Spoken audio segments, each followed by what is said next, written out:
Remind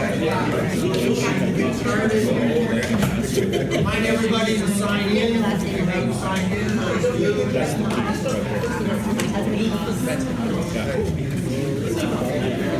Good morning. Good morning.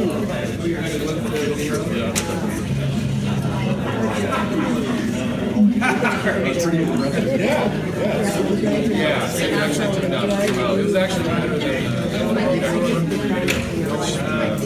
kind of process that way.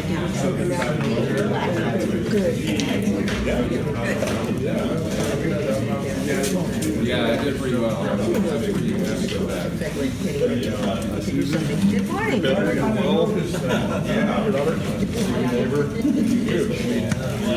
Did you send that Bobcat? Oh, wow.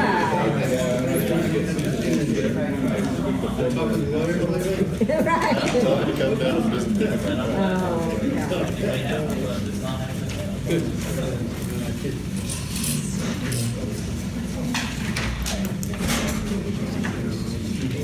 Okay. So, I'm seeing Tom Mullen right now, so. I'm gonna be a little late. Okay. Dan is not gonna make it? Okay. Okay, yeah, we'll get, no, we'll stay on time. Okay, so welcome to the December meeting of the collaborative. Clarence, you don't have to sit in the cheap seats if you wanna. I'm a visitor, man. Huh? I'm a visitor. A couple more meetings. Yeah, good, Yeah, you'll be a good standing Indian. Yeah. But anyway, welcome back. Thank you. So, Arnold too, you don't need to be, back in the peanut gallery. I'm sure there's. What are the alternatives? There's a chair right there in the corner. There's a chair right here. Right? Don't let Tom Hall get the last good chair because he's going to be late. So there are a lot of faces that are only partially recognizable to me, so probably not recognizable to other folks. So probably ought to do some introductions just to make sure we know who's who. And I don't know, because he represents low-hanging fruit. We'll start with you, introduction. Ross Mullen. Okay, we'll go this way. I'm Susan Mullen. And then to the back. Clarence Rose. Jeremiah, acting ranger, ZRMU. Carol Fall, North Trinity Lake property owner. Carrie Simon Jackson, Deputy Forest Supervisor in Jackson. Good morning. Dave Myers, Forest Supervisor. Joe Spano, Forest Service. I'll be the new District Ranger starting in February. Okay. Kyle Rogers, I work with Serious Community and Environment. Okay. Susan Bauer. And while he's kind of doing the tech thing, I'll introduce Kelly Sheen. And for those who don't know it, he is the new district manager for the RCD. Yay! Pat Cross, good guy in the front. Jimmy Morris, Forest Supervisors. John Fleming, Trinity County. Richard Coons, Trinity County, and Jared Austin. Okay, welcome. Trinity County. Joseph Bauer. Good morning, Jennifer Mata, Reading BLF. Gary Cousins. Larry Winter, Mine Palm Park State Council. Paul Luker, Trinity TV. Bob Morris. Very glad, safe. Kelly Gantry, Lake Revitals Assurance. Sally Cousins, NRA, here for Leslie, she's on. Okay, and then I think you were moving around. Yeah, right. Still Susan. Okay, still Susan. Okay. Okay, so clearly we're going to show some sort of stuff on the projector at some point, I guess. Public observations, proxies. Anybody kind of in the newness of of Kelly and I kind of doing this without Shiloh, we didn't put out the official, don't forget if you need a proxy to tell us who it is. So do we have people being proxies? Jose Acosta. Okay, Dick Morris. Okay.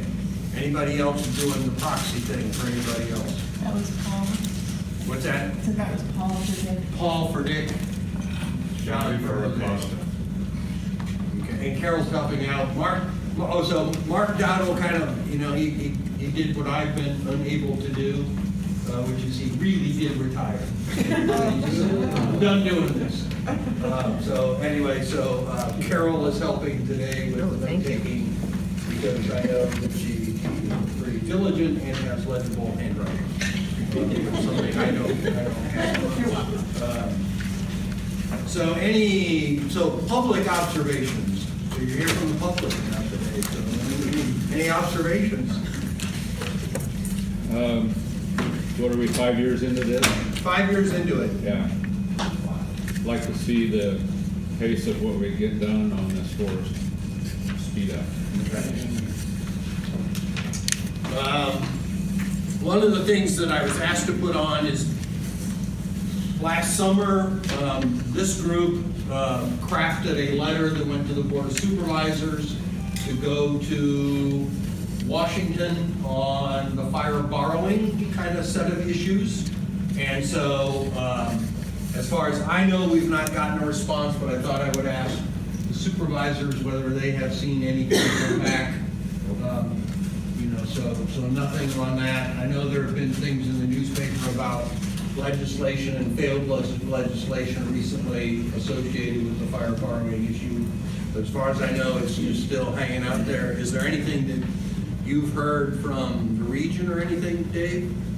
No? I mean, it's still the number one issue we're dealing with in the Forest Service. Yeah. That hasn't changed because of administrations. I have not to describe our current situation there. Okay.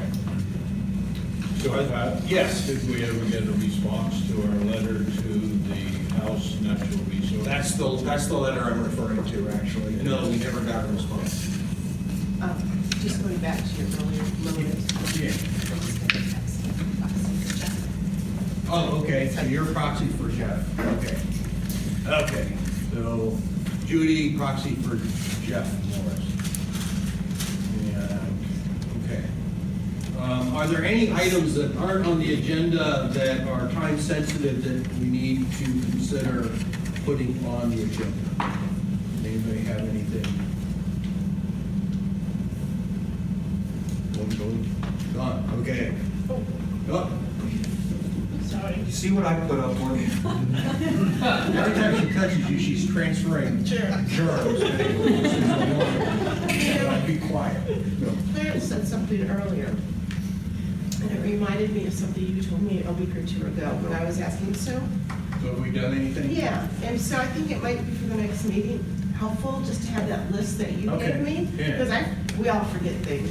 Not to say that we couldn't pick up speed, but I think it's important to look at what we did accomplish. Yeah, okay, we can put together and that kind of reminds me at this time last year, we were actually working on an update to our kind of, our white papery kind of thing, and that's probably kind of sidelined, I think, but that's probably what that really does also is kind of highlights what we have gotten done. But admittedly, a race between two snails is still a pretty slow race. Well, I think it's important to distinguish that the collaborative is involved in several topics, and some have moved a lot faster than others. Yeah. Though it's not always the low hanging fruit. I'm here to represent the slower moving span. And I think we'll get into some of Yes, this, the with the Forest Forest Service cannot Service. build 1 inch of trail in 5 years. Right. Okay, so this is Dave's last meeting with us, and so I had asked him that if he wanted a few minutes to just kind of give us what he thinks is coming down the pike and that sort of thing, and so I kind of turn it over to Dave to just kind of, what do you see? Is it right if I? You can stay right there. Yeah. No, I mean If you get up and come over here, I'm gonna take your chair and you're in charge.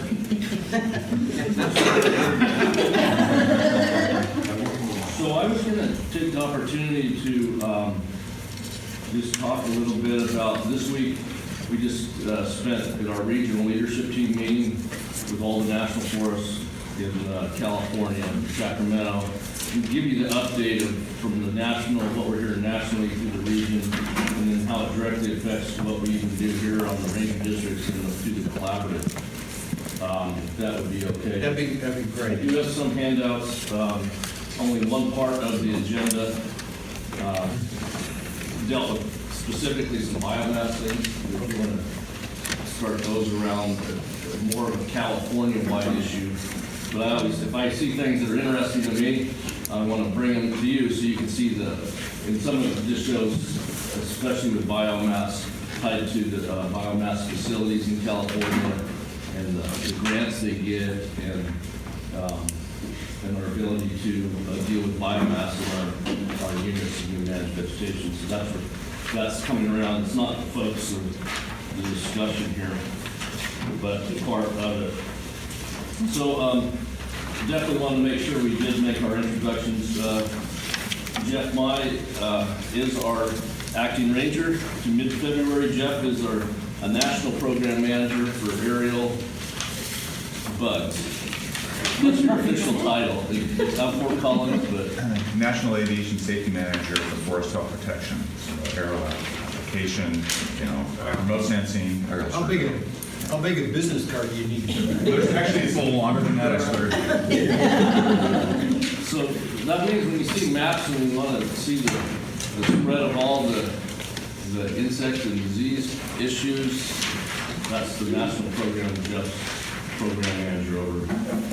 And Joe here, being the new ranger coming in mid-February from the Plumas National Forest at Quincy.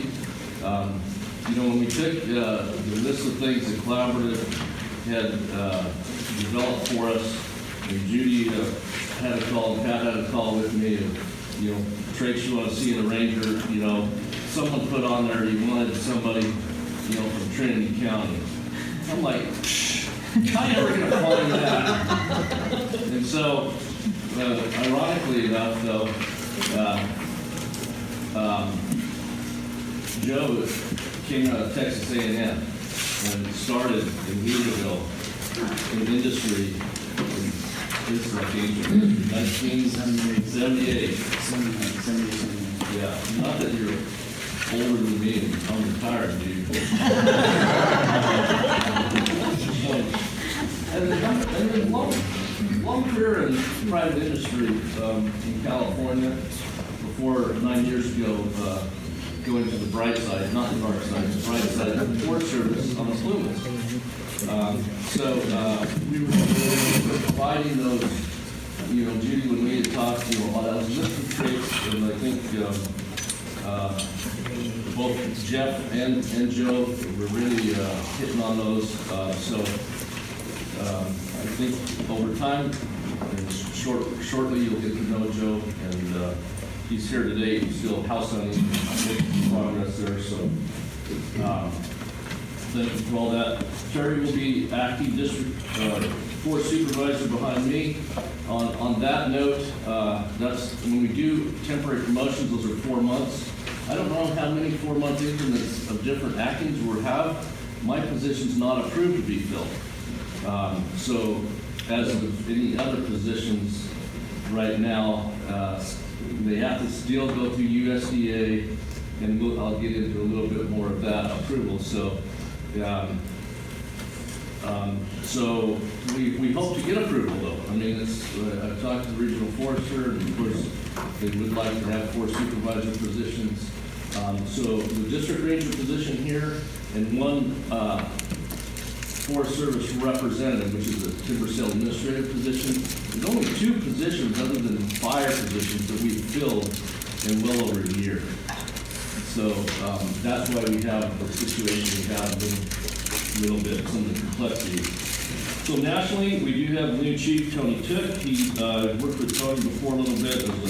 He was the director of planning in the chief's office, but he has a long, distinguished career in the Forest Service. Most recently, regional forester in Region 8, which is the south, out of Atlanta, and but forestry background.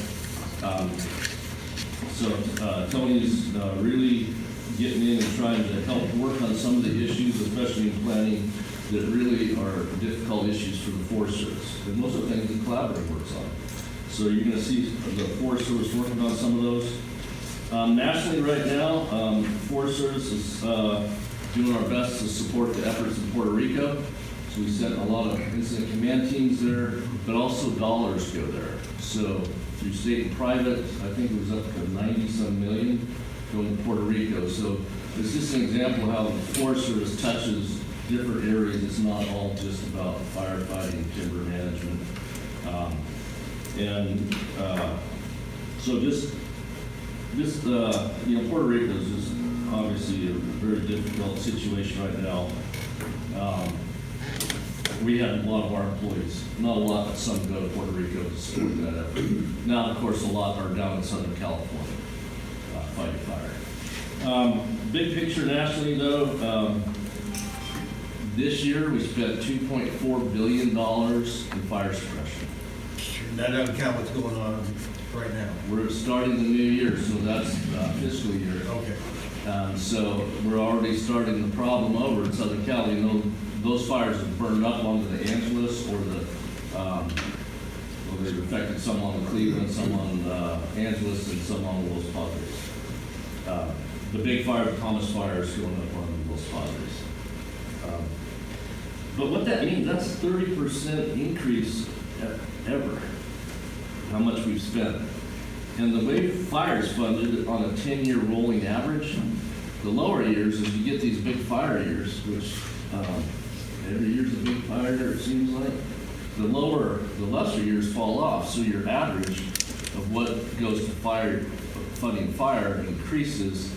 Thus, the rest of the money for running our National Forest System programs decreases, because our overall agency funding does not increase. So next year, it means $140 million less to our National Forest System programs.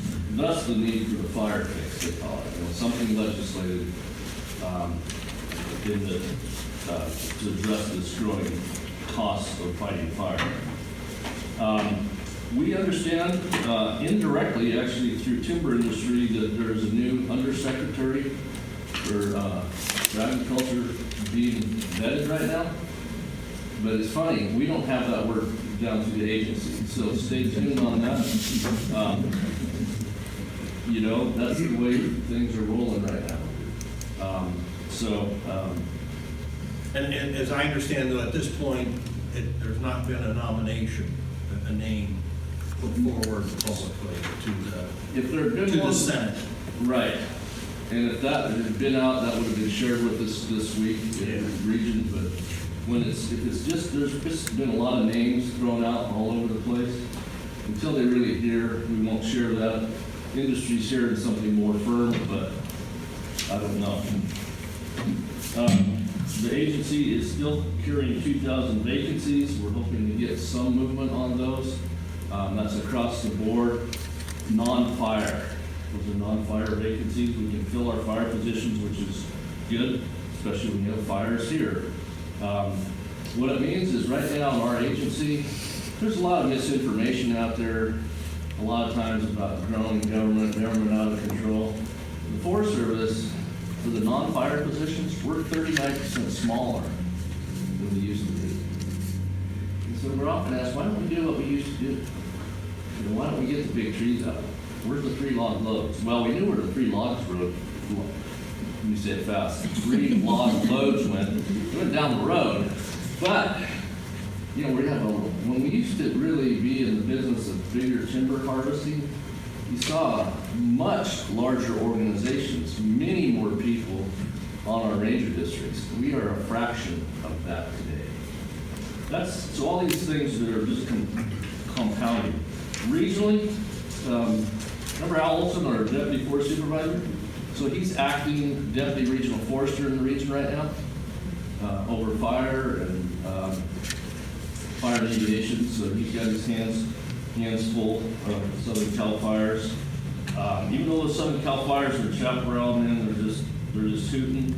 Unfortunately, we lost a Cal Fire firefighter yesterday, a fellow from San Diego. How that occurred, we don't know yet. The name is out, but that's a tragic loss. Weird things happen when you're fighting fire. We had a fire officer down there, and one of the fires shot. Somebody didn't like his driving, just opened up with a shotgun and shot him with bird shot. That pissed him off. They caught the guy, but it's just weird things happen down there. Let's see. So I would say, in a nutshell, from region to national, we got the double-edged sword message. Timber management, vegetation management, including fuels, is the number one priority in the U.S. Forest Service right now. I mean, it doesn't get any stronger message. And we talked all week this week about what to do to increase that scale of work we need to do. With that, the budgets are declining even in timber, ironically. I thought the timber one would go up because it's really increasing like by 20% per year nationally in board feet, our targets. Yet the budget is declining even stronger in 19 in all program areas. And then the inability to fill our positions is compounding.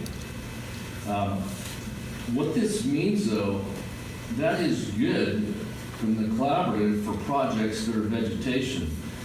All of our specialists, the ones we have, are put towards integrated veg. If you want to build a trail, that's going to be second priority. I use that as an example because it's a hard truth right now. If we need to do the NEPA for that, do the NEPA for anything, but all the other, and there's some really big ticket other things, do the special use permits for major power lines. So you can imagine the other lists of very, very important things that we do. So it's a struggle with all these things that are working not necessarily in our favor to get a lot of work done. A lot of discussion back to using more CEs. And in our country, we've talked about with this collaborative CEs versus EAs versus EISs, and we'll continue to do that. They're talking about more CE authorities for different situations coming down. We hope to see that. We know we get challenged if we use CEs incorrectly, but we're more, and so we're bringing more CE projects online. So what it means to the forest, right now, we have 40 vacancies. We're not getting those filled. We prioritize those down to 20. We might get a dozen, and it'll probably be the foresters or positions that are vacant, like archaeologists. We don't have any on the west side right now because Mark Arnold retired. And with no archaeologists, your timber projects don't go forward. So a lot of things going on the forest to try to balance these expectations. The 6th National Forest is part of this, of increasing the pace and scale of especially timber management, work real close together. Those 6 forests are the 6 rivers, Shasta, Trinity, Klamath, Modoc, and Lassen. So Mendocino. So if I have foresters, or I don't have foresters, if I need a forester, and somebody else has one, or our archaeologists right now on the west or east side are coming to look and do clearance work on them over here. Patty Grantham needs archaeologists on the Klamath. So Merv needs people to help mark timber. You know, that's the stuff we're trying to put together a marking crew here that's decent enough size, not only to do our stuff, but go to Six Rivers, go to Mendo, same with the Lassen. That's the way, that's the only thing we've got going in our favor to try to share resources, is we manage our whole organization through attrition. To attrition just being downsizing. And when you do this very long with large organizations, you quickly get out of balance. I mean, but right now, we have a vacancy, just the frontliner.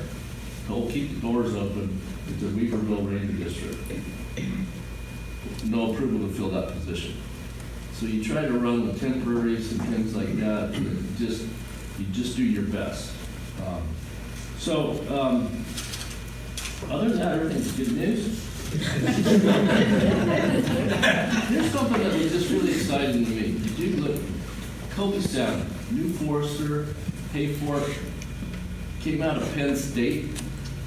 He got Rookie of the Year of all in California this year. Celebrated. He is a crackerjack forester over there. Has anybody met him yet? What's his name? Kobe Salmon. Huh?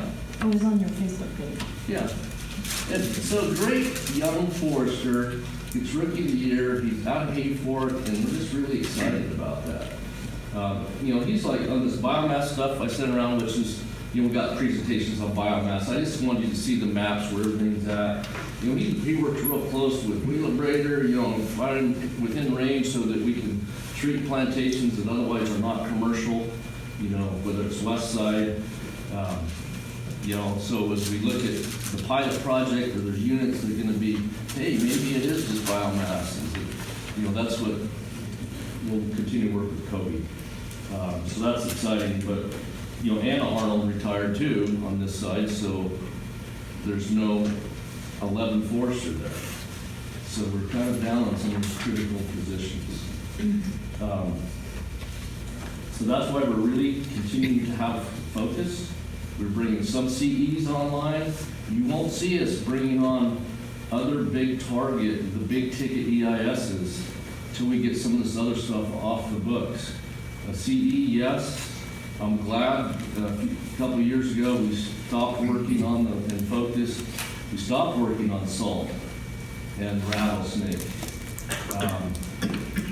Texas spider. Those would just be bringing us to our knees. You know, if we continued that, there's just too much, and we still have a super large program of work.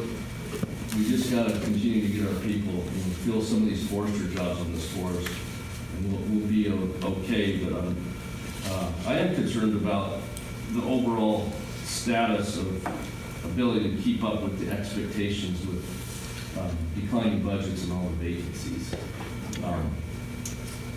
But you'll put a real plug in for the collaborative. It's the collaborative work that allows us to continue to compete for special grants and monies and or projects, see. And it's keeping happening. I don't know, you know, the Watershed Center keeps getting stuff, grants to do work tied to some of the planning we're getting through. Yeah, Nick will be here later today to talk. So that's what I got. Okay. Carol. So I'm just on the constraints that you have for filling positions, that it has to go to Washington to get approval to fill that position. Is that a Department of Agriculture imposed constraint, or is it a larger administration, you know, because I understood the hiring freeze had been lifted. Hiring freeze has, so we can fill, but we have to go to USDA. Normally it used to be my decision. But so it is right at the department level, you might say. That's the most basic answer. So let me ask Can you the collaborative help with that? Can we say, you know, Department of Agriculture, that federal hiring freeze is lifted,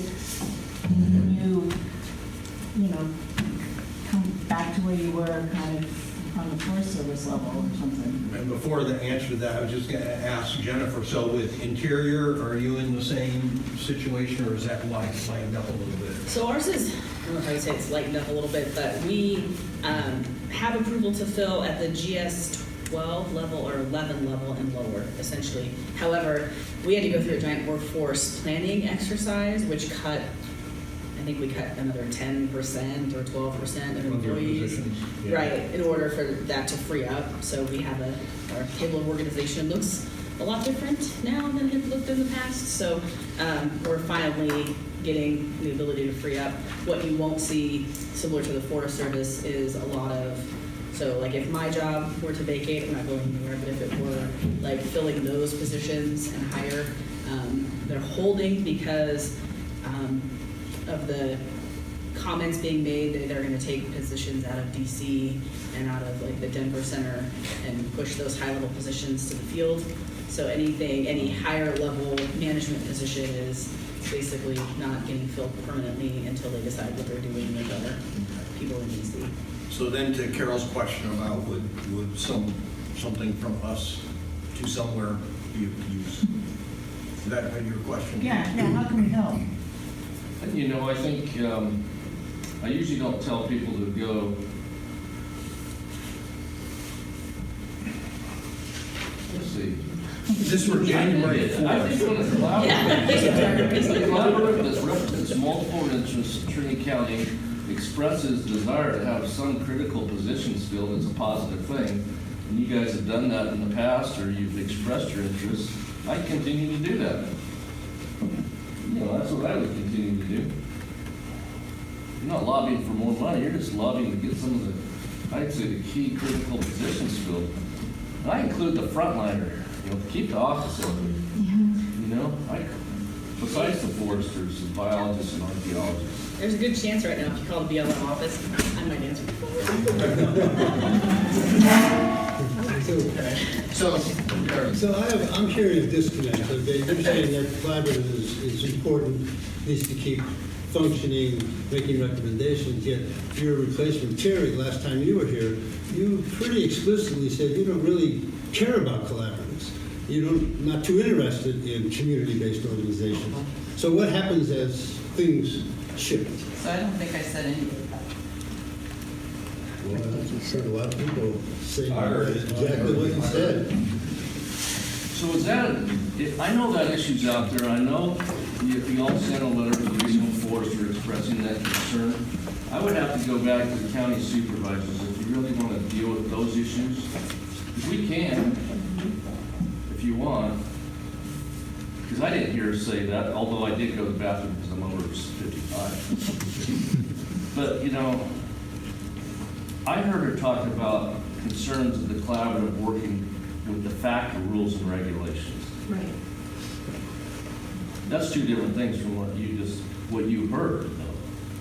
So I don't know, I'd have to go back to facilitation, whether you want to deal with that and all that stuff.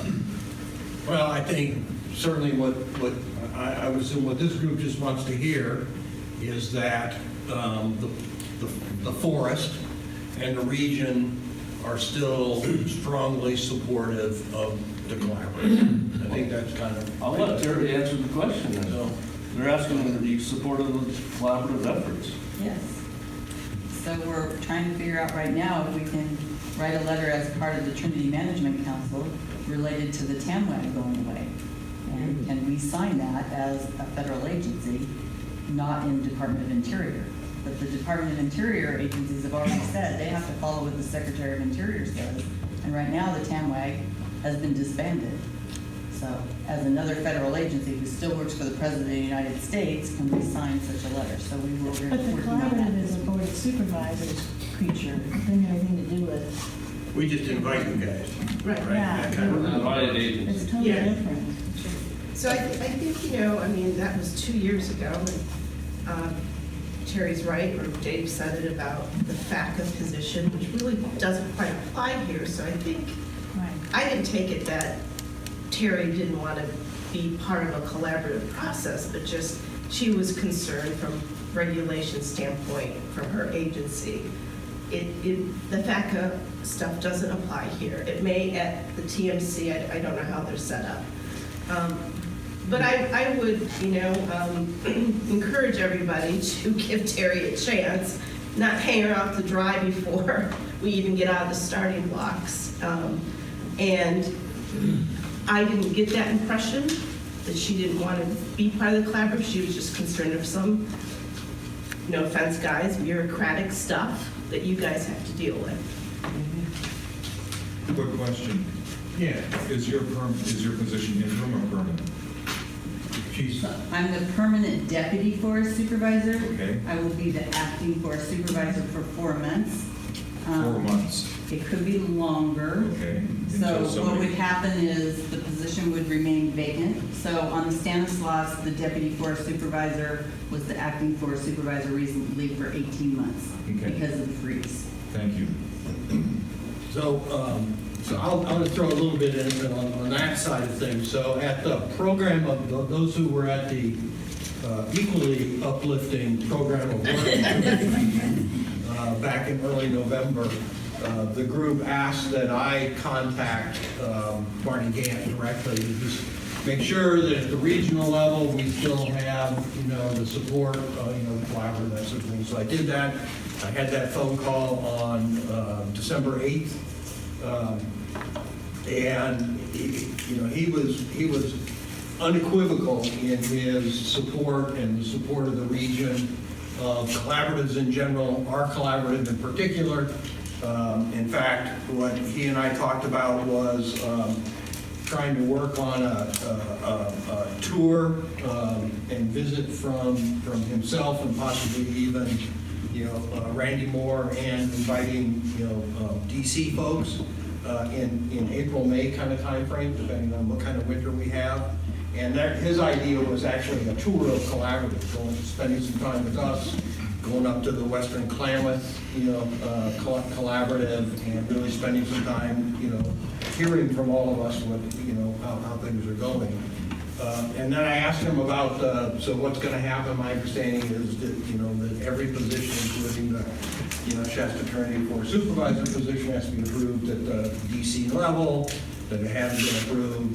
What did he see as the timeline? And at least his optimistic timeline was he was hoping that by the time that we had that tour in the spring, the hook for bringing Randy Moore and possibly someone from the DC office out here would be to introduce, the new forest supervisor to the collaborative and the community. So he was sounding, like they're, it's full court press to make sure that at this point, almost a year into this administration, that key positions like the forest supervisors get approved to be refilled. And that was his message for me to give to you all.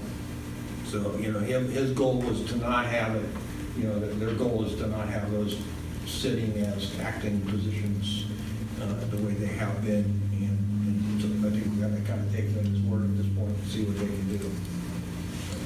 Yeah, I think Jerry's question's good though. I mean, it's like, you want to always know if the new leader is supportive of all the efforts you guys put in. And that's honest, right? Yeah. And I think we're here and have been here from the get-go with, it's either me, Terry hasn't been here for a couple of years. Because actually she gets assigned to the Trinity River Restoration Committee work. But certainly our rangers, that commitment is going to continue. And we'll continue to try to muster up money to support the facilitation. And it's sometimes even indirectly, the value of the collaborative pops up with play, because you can be more competitive for this or that through projects that you supported. Even if they haven't been the greatest, they still end up in things happen because your collaborative supported it. I think that a lot of that is continuing to roll, and it's just going to get better. Well, thanks for that, Dave, and I think we just needed to hear that given the transition within your administration. Okay, thanks. So any other questions, comments for, go ahead. I just want to bring up what I think another aspect of fire borrowing, and I don't know if there is a solution, but during the summer months, during the fire season, we have manpower that leave to go fight fire, manage fires, and planning here pretty much comes to a halt. Right. And now, where we have a project that was manned, it's budgeted, and do prescription burns around High Palm, in the Hayfork Ranger District. Anybody with a red card has been pulled out and sent down south. And so now we have projects, like I said, in manned and funded, and are not getting done during the season that it needs to be done. And to me, that's a critical problem that we face here, that has nothing to do with budget and has nothing to do with manpower. So, As far as the local manpower and budget's concerned. I don't know if there is a solution. well, you're talking about a national, the way we operate nationally. We had large fires starting on end of July this year. All those firefighters that came in to fight fire from incident command teams and that didn't come from Trinity County. They came from all over California. and the I West. understand that aspect. We can't ask for firefighters to come in and help us and not send ours to Southern Cal when fires start. It's, it's, our whole organization is built that way. We have to send resources to go and mobilize. Yeah, and fight. mutual aid. So what kills us though, on top of that, just to add to the fire here, is our specialists who are really doing the planning. When fires start right here, they're tied up in doing the resource advisor work, which is extensive work the whole time the fire goes. And that's our planners, our biologists, our archaeologists, and that's another aspect of the large fire situation that is compounding. I certainly don't argue, I mean, we know this happens, but yeah, we were on the phone Sunday trying to muster 10 more crews, 20-person crews from Northern California to go help the fires. And, we'd already sent individual resources, but that is the situation. I don't know. I don't have an answer. This just, you're talking about a national program. And I'm glad we have it, because otherwise we'd have fire like the Helena and we wouldn't get help. Yeah, I'm not disputing the idea behind mutual aid. It's very beneficial for small, rural counties. But it seems like a systemic problem, because just like with money, fire borrowing from money, taking money from projects that would help reduce fuel, we're taking people away from doing the prescribed fires. And so it's kind of countering what we are trying to accomplish here. And I know that, like I said, I don't know what the solution is, but I think it should be addressed, at some level. Well, you're bringing up problem. an issue tied to much longer fire seasons. Whoever sat here in December before talking about raging fires burning up homes in Santa Barbara, that's what we're talking about. I mean, yeah, you're on fire season. When you take And how the early entire they state. start in places. It's, Okay. Any other comments, thoughts on this? Joseph? Well, Dave, just a statement, not a question for you. But, the Watershed Center had a firewood operation going. Here we have a forest full of small diameter and dead trees, and they failed because of lack of supply. That's the second time that the Forest Service has done this to the Watershed Center, where they had a viable business going, employing local people, and failed because of lack of supply. So whatever your priorities, I mean, if you can't do those type of simple projects where you have just lots of dead trees and can do it with a CE, I just think it's unexcusable that you've let that organization down 2 times now. okay. There's a lot to be said there. The Forest Service has incredible support for the Watershed Center. You gotta know how many agreements we have with them. And it financially supports them. And I know we're way behind the power curve on getting simple CEs, let alone the EIS after the fires through that would have supported them. I certainly don't argue that. We were even challenged on the simple CE for removing snags off the road, so with that last CE. And I agree. And I think Nick is gonna talk about a little bit, the firewood project and its closing, when he gets here later today. But, the bottom line is, it's, as an enterprise, it is now a default enterprise. Okay, so, do you have so we don't have Dan to talk about, the Mad River side of things, though Larry can give us a little bit. Do we have a when Tom will be here and what he's doing? Drooling out of He his said 10:30, and he said food was gonna drop out of his mouth, but I don't know. He's the dentist. So I'm trying to look at the agenda, and it Rangers, seems like a right? lot of, we got Jeff here, so maybe you can start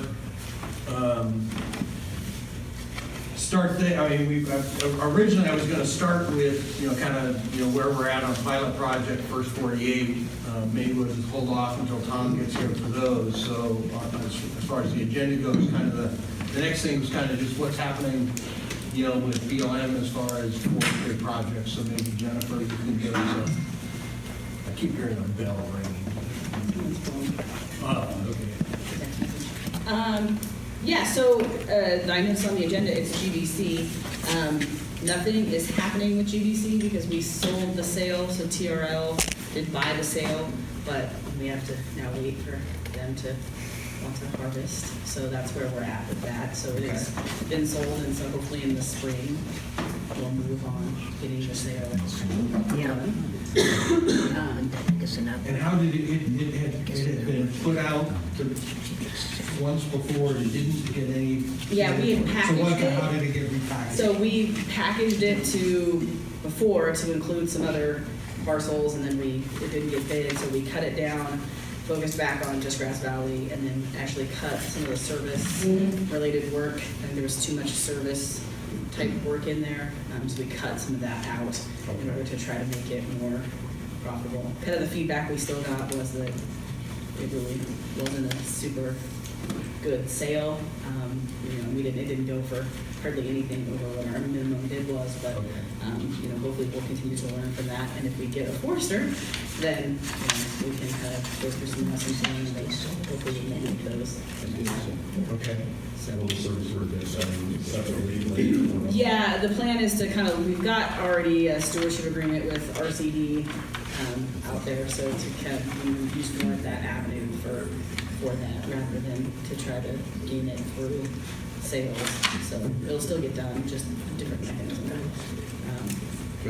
So Jennifer, will the contractor clean up the fuels, the activity fuels after they're done? Yes, yeah, so they should be cleaning up their, any of the limbs and things that come off of it, and then I think we still have a plan to go back in and continue to cut, pile, and burn afterwards. So it'll get cleaned up. Once we get a kind of a plan for when it looks like they're gonna operate, we do want to open that up to the collaborative if, people are interested in more about the operation. Yeah, and then the same thing, we're kind of looking at it as we work through, and then look at it when we're done, especially because Grass Valley is so considered so yeah, that's really all. I have some other stuff that I don't know if you want to wait to cover it like 2:15, or we can cover it again, but we are looking, so we don't have a forester. It's actually out, the announcement, we did get approval, so it is out, both open to federal employees, but also open to non-federal. So if you guys know someone who wants to be a BLM forester from the private sector, it's open through the end of December. So if you guys could share that, if you know. Do they have to be an RPF? No. No? Okay. No requirement. They just have to have the hardest requirement for us is, they have to have a pretty stringent forestry degree. So a lot of people who have a degree in kind of general veg management won't qualify. So if you don't have all the forestry classes, like take a little box, you won't qualify. But the last time we actually tried to fill the forester job, we offered and had it accepted by a Sierra Pacific forester from Grass Valley. And then he, accepted, set a start date, and then called back and said, I changed my mind. So maybe the second time will be a term. Okay. And then we are trying to work on the salvage sale on the Helena fire. So we had an agreement with CAL FIRE for their foresters to come out and take a look. That got bumped back the first time due to the fires in San Ramon, or the first round of fires we had. So then we did get a forester to come out and take a look. I think it's a viable sale. He was supposed to come back out and start actually helping us with layout. Now he's sucked into Ventura and all this other California fires, so we'll be trying to figure out whether we can leverage something, whether that's through the RCD or something to get us some forestry help, because at this point, the forester we have on staff, I mean, we tried to go to Oregon to get help from Oregon BLM, and we tried to get help from, we only have one other forester on staff in NorCal. He's on over in Susanville side, so we're pretty thin on foresters in BLM, California too. You can't borrow one from the Forest Service. What's the grade that you're flying this out? I think it's a 911 forester. Okay, 460 series. Yeah, true forestry. So roughly how many acres are you looking at in Helena? Do you have any idea? I don't, off the top of my head. It's all the stuff, I don't know what road it's north of, but like this side of Canyon Creek and then north of, I don't know, I can show you on the map, the road names. But so that's the plan, and our goal is to go forward with a salvage sale out there. Okay. So. And what kind of NEPA will that? It should be a categorical exclusion. Okay. Actually. So we should be able to move through that really quick. I don't, Yeah. Laura would know, I don't know. I don't have a lot, I have space for certain things in my head, and not one of them right now. It's okay. So, and then just, we've been doing a lot of road work on the Helena fire as well, so, us, and then we've partnered with the 5Cs, so you'll see a lot of road work on Valdor Road and places trying to get those in shape, so if we have a really bad winter, the roads stay in place. So, that's really been our focus. But yeah, we're down to just one forest ecologist in the office, so she's doing a great job plugging away and all of the things, but she was pretty much sucked into the Helena fire from its inception, and that has pretty much been all she has done now, so since August. So, yeah. Kelly. So is filling the forestry department's a matter of not being able to fill the position, or that we just don't have foresters, people going into forestry? Well, for us, it's been both, right? So our last go around, we actually got permission to fly the job. We flew it, and then we had like 5 applicants, and then the one that we were really interested in declined.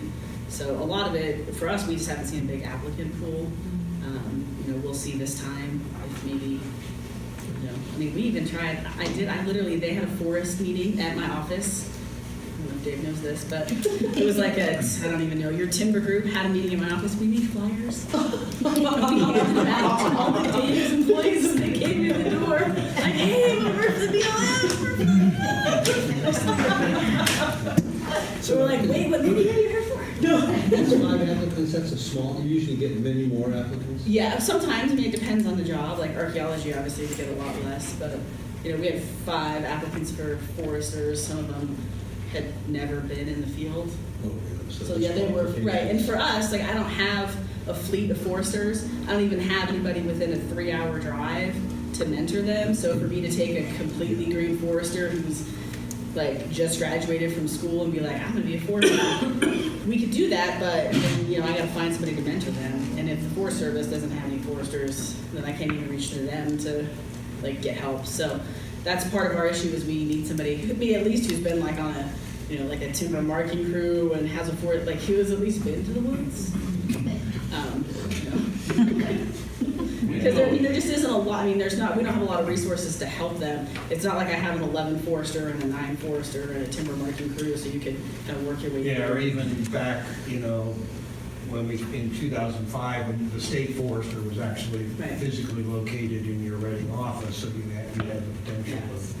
Over the years, we've gone from 5, we had 5 foresters at one time in Reading, and we're down to 1, and a forest ecologist. So if a young person wants to get into forestry, they need to go through the private industry and then move to you, so they have the training and background? Or they need to go to a state in BLM that actually has forests. Like Oregon, you can go to Oregon and there's fleets of foresters, so you could start at an entry level, kind of work your way through, and then hopefully get to a BLM office, as an 11 forester, where, you've got experience.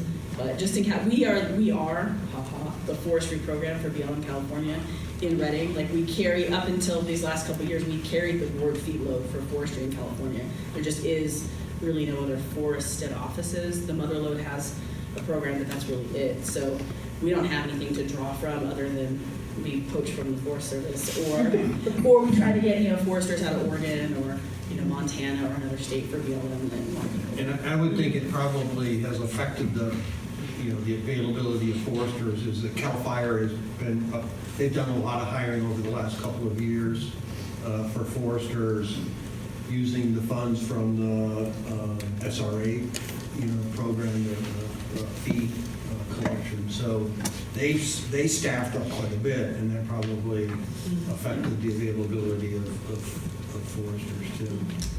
So the last kind of exciting thing we have going is our state office, kind of in light of all the tree mortality issues. We're seeing them here, right? We're definitely starting to see a lot of tree die off in Trinity County, but more so for the BLM side, our Mother Lode office has a huge tree mortality issue. So they have contracted to do what they're calling the programmatic veg removal EA. So will be a statewide EA for BLM that will look at like 200 feet on roadsides, private property BLM boundaries, power line, rights of ways. So basically it'll be a large programmatic document and then we can tier 2 at the field level, which should give us the ability to do a lot more on the ground work quicker, since we don't have a lot of the categorical exclusion authority that we did have. So that's a big thing. Our archaeologist from our office is on that ID team at the state level to try to get some input that will actually make the document useful at the field level. So that's just in the beginning phases, but I know they've got a really aggressive timeline to get that done. It's a state director priority. So that should help us for things like roadside fuel breaks. We're not quite at 300 feet, but 200 is better than nothing when you're trying to negotiate at the state level. But then, all of our issues with, urban interface, private boundaries will give us the opportunity to work.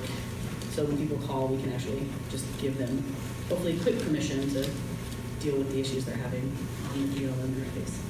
And that is primarily related to disease, dead and dying tree kind of. So yeah, but they're kicking around everything from just general hazard trees, like green tree thinning. Kind of the big conversation we've been having is if we're going to do this, especially if you're going to mobilize and put equipment into place, you don't necessarily just want to remove the dead hazard trees and then walk away. Like if you're there, you might as well do the forest health thing that you need to do while you've got the equipment on site, rather than go you're not really addressing the problem if we're not addressing the fact that it's overstocked, right? We're just going to get rid of a few dead trees now and wait till more die. So trying to look at getting even a thinning prescription, so you could take not only the hazards but do the. It's got a limit, I think 20% of the BLM land in a Hub 5 watershed. So there is a limit on. I can't go do every BLM piece in the watershed. Okay. So that's coming, like I said, as we move forward. If you guys are interested in commenting on the proposed action, we can sure get that to you. But that'll be a statewide. Okay, cool. Any questions for Jennifer at this point? All right, welcome, Tom. Guess what? I'm up. You're up. So where we're at is actually just kind of updates on pilot project, and then we'll let Larry give whatever the best he can on Dan's behalf for the first 48. So pilot project. Great. And on the table. Handouts. So instead of talking behind everybody else. Okay.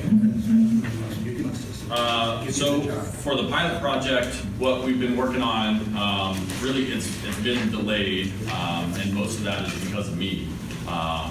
With the limited staff that we have, most of those things sort of fall upwards now, and it's really come down to my capacity to, take the collaborative up on the offer that they had to go and do a sample mark to really coordinate what that next step is. So the alternatives that we've essentially met early in the spring, what was it, May? Whenever it was that we had that workshop, those are essentially put together. We do have sort of a follow-up conversation that we need to work on with the fuel break work group.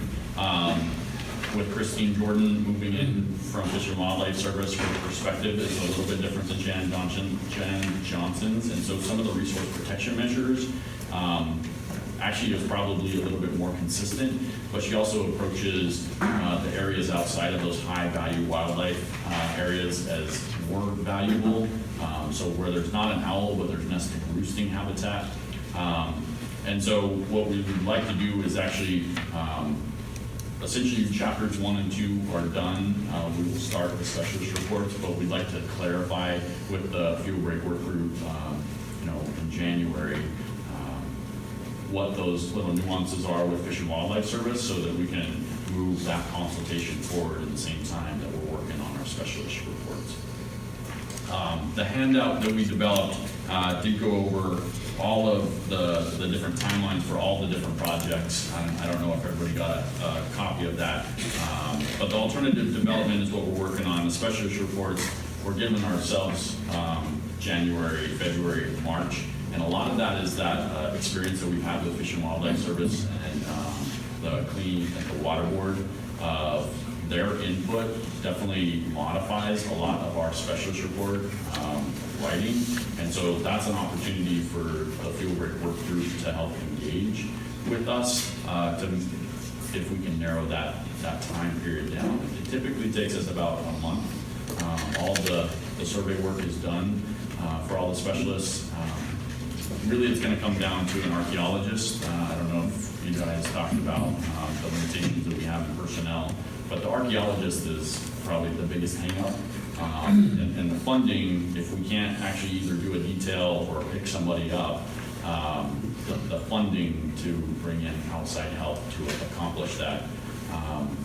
We have been talking a little bit with Jeff, and what is the opportunity? Those were some of the original ideas behind the pilot project in the beginning of where are those outside community people that have that ability. We started with hydrology and forestry.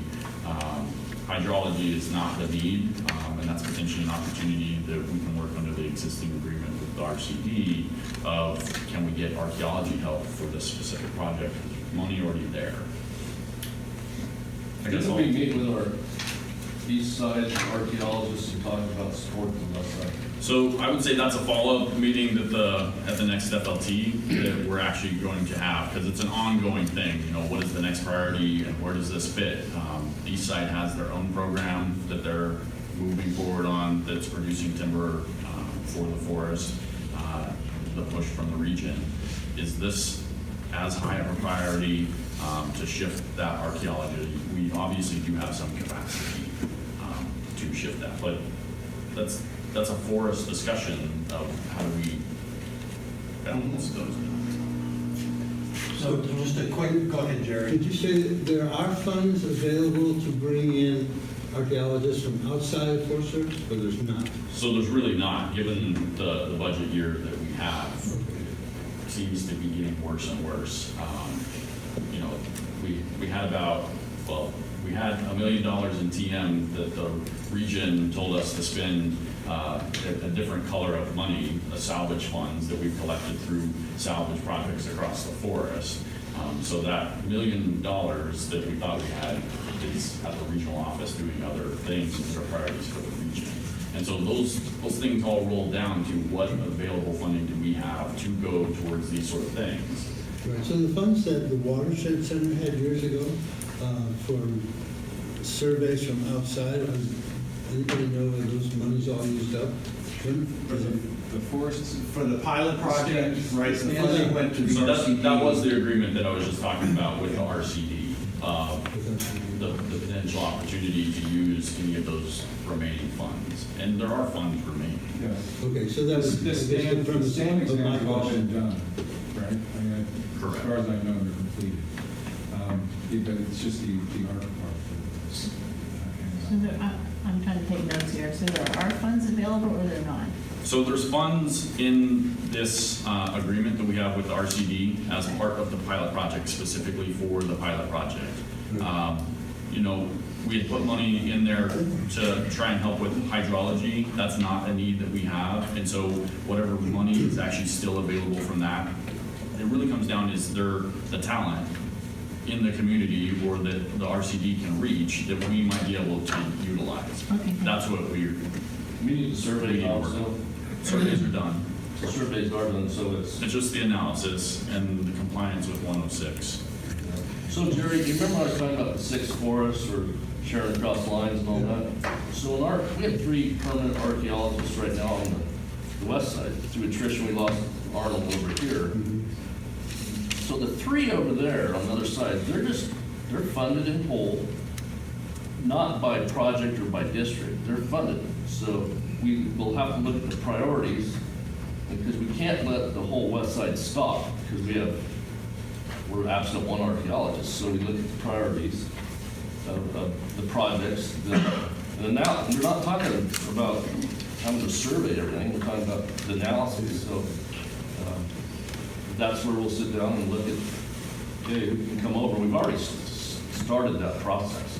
And I think what Tom's kind of saying is the next forest leadership team meeting, he will be advocating, you know, to make the pilot project a priority for one of those archaeologists. Correct. And if that doesn't work, looking at the pilot project cooperative agreement with the RCD, and the RCD kind of surveying out into the community, is there somebody who could do that work as a backup?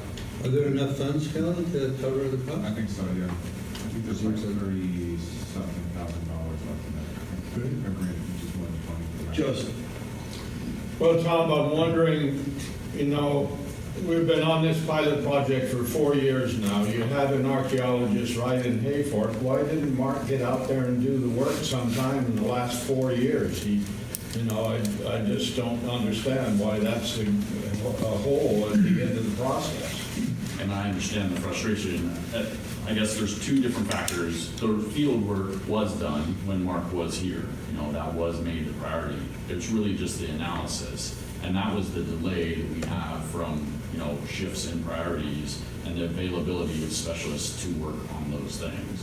So, you know, it's a compounding issue that, you know, if we didn't have those alternatives together, they didn't have something to technically write the specialist report. And so, you know, it was just that timing thing. How complicated do we think the analysis is? You know, I mean, in this area where we're doing the pilot, is there really archaeological issues? So definitely in the Indian Valley area, but in most cases, you know, the prescription that we apply is to try and flag and avoid as much as possible, not to impact those areas. As a non-archaeologist, that in my mind makes that a lot easier from a specialist report and the requirements that we have to go down. But I still need an archaeologist to write that report to meet those requirements. This is not insurmountable. Yeah. This has to be just a priority call. Collaborative supported projects like the pilot are high priority.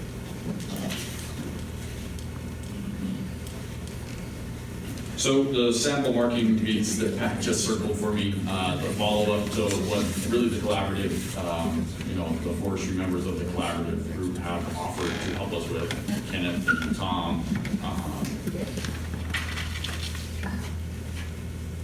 Terry Sheen, I think there were others that potentially offered when we talked about this last time. So what we're looking at is, you know, when is the next available opportunity for us to go out and actually put paint on trees?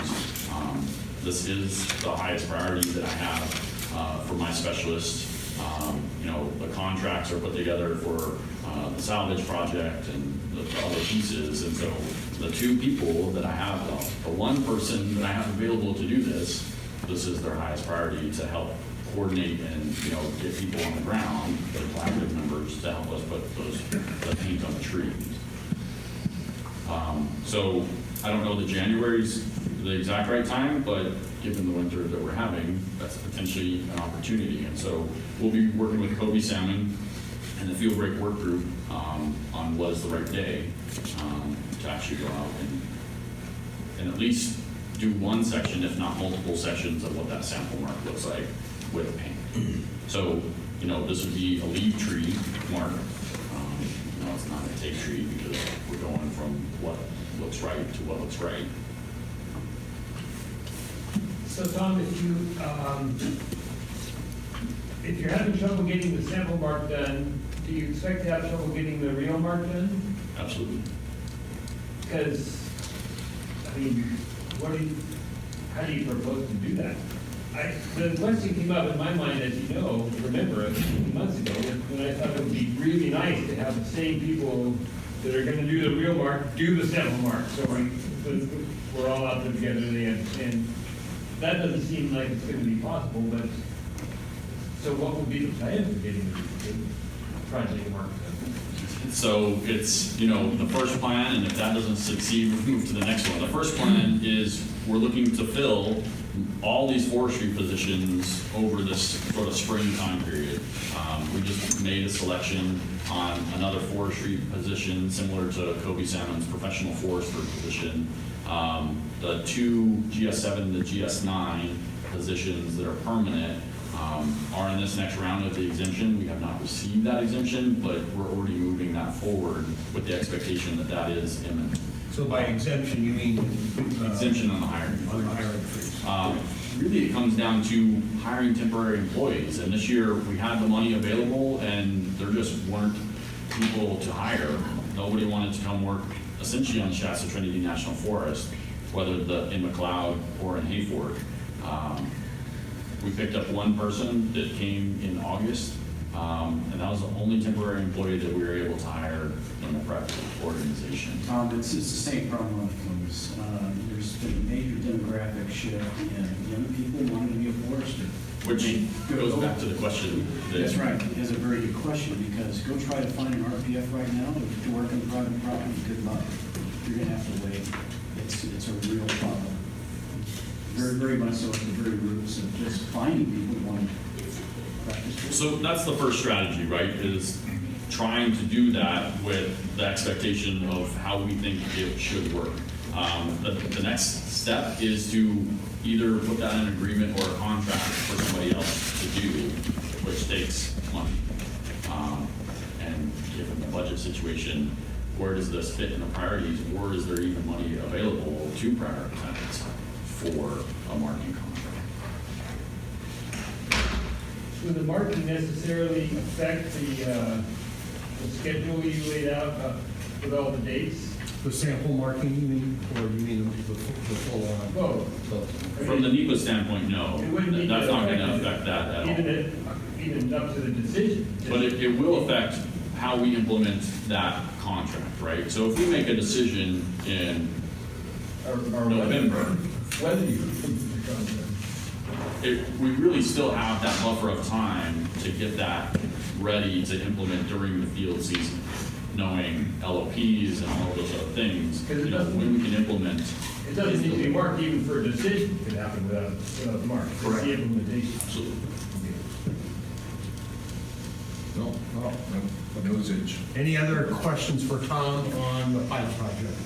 Well, not on the pilot project, but before you sit down, we had that field trip that took a look at the west side plantation thing. How did that go? Which is your biggest success in the last 3 or 4 years, in my opinion, so why don't you talk about that? So the IRTC, the Integrated Resource Timber Contracts, or the stewardship for the 890 acres up on top of South Fork Mountain is probably half implemented.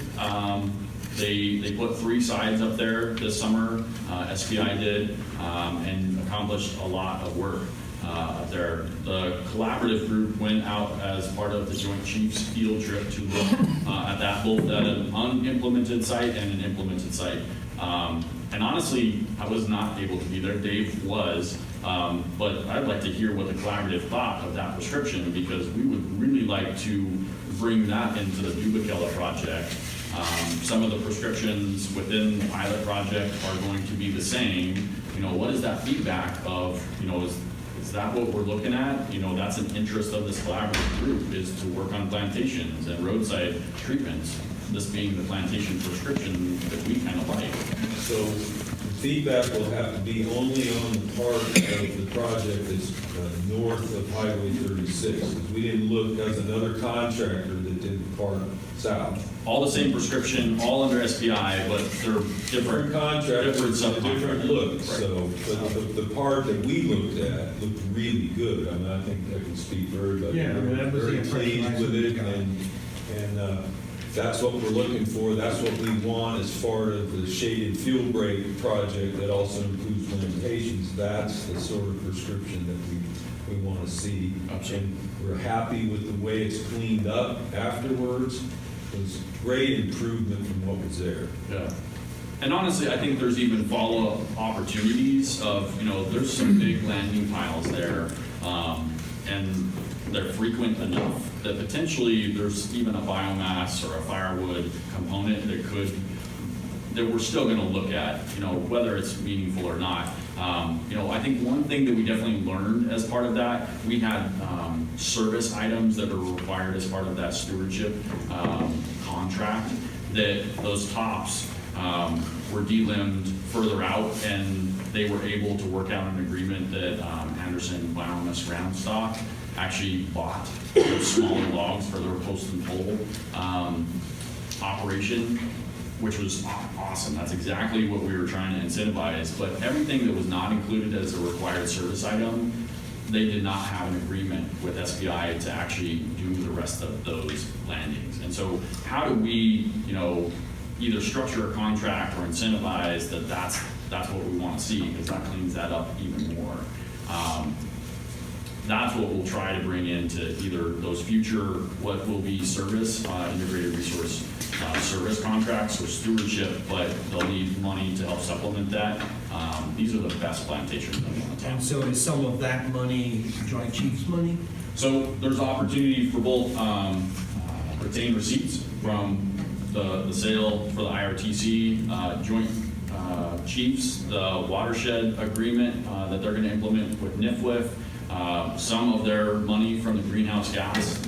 This was part of their calculation, was to treat some of Westside plantations.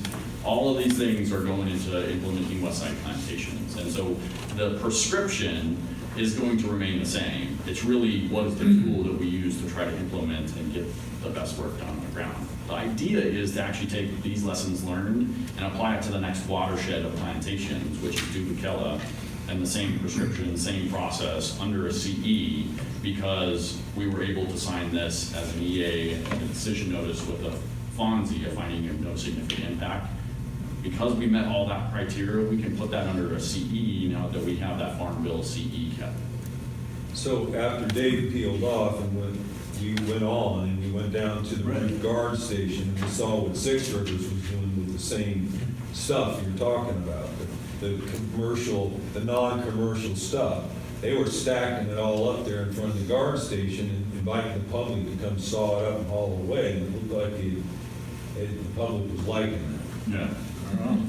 So I think that's what we'll see in those service contract plantations, the stuff that has smaller material, is we'll probably have them deck material, because we know there's not the same interest for commercial firewood, but there's definitely the biomass and there's definitely the round stock that are interested in those type of material. And if nothing else, it's a commercial or it's a firewood opportunity. So we'll look at all those things. So on the pre-commercial thinning, we had some questions out on the field trip about when does that get implemented? And seems like there's some confusion around retained receipts, how they can be used, how much can be retained, and so on. You know, I wonder, the excuse was that until the timber has been paid for, hauled and paid for, that there's no money for doing the non-commercial part of it. And yet it's in our Joint Chiefs proposal. We have money to do that. Why isn't it being done? It is. So there's the contracts and agreements that are already in place for some of those the plantations that are pre-commercial thin. There's an IRSC that'll be going out this year for that. There's the agreement for the watershed that the Watershed Center is going to implement that'll start happening this year. And then the greenhouse gas money is going to different plantations as part of Westside Plantations as well. So for the retained receipts, from a black and white answer, it's actually true. Until we get the money, until they pay us, there's not technically a pot there. But as a forest, we actually have a pot of money from the east side, money from the west side, from other projects, that is technically all the same pot of money. And so what we're going to start doing is, because how the region is approaching, we have to spend down all of our accounts, all of those BB and KB and retained receipts. We're actually going to be using some of the money from the east side that is already in that pot of money to go towards that implementation. And then our accounting will essentially make their books whole again. And so we expect that we're going to get about $600,000 in retained receipts for that Westside Plantation timber contract. But that's after the base rate is sent to Washington or before? So all things considered, around $600,000 is what we think we're going to get. Net for use on. That'll be the net for the forest. So It another may be thing, 500 and something, but it's close to 600. another thing I looked into again in the NEPA document for that project, and on the non-commercial, is there any provision to remove material now that we have a roundwood operation that wants it? There is, and that was a big conversation that I had with Nick as that NEPA project was going forward.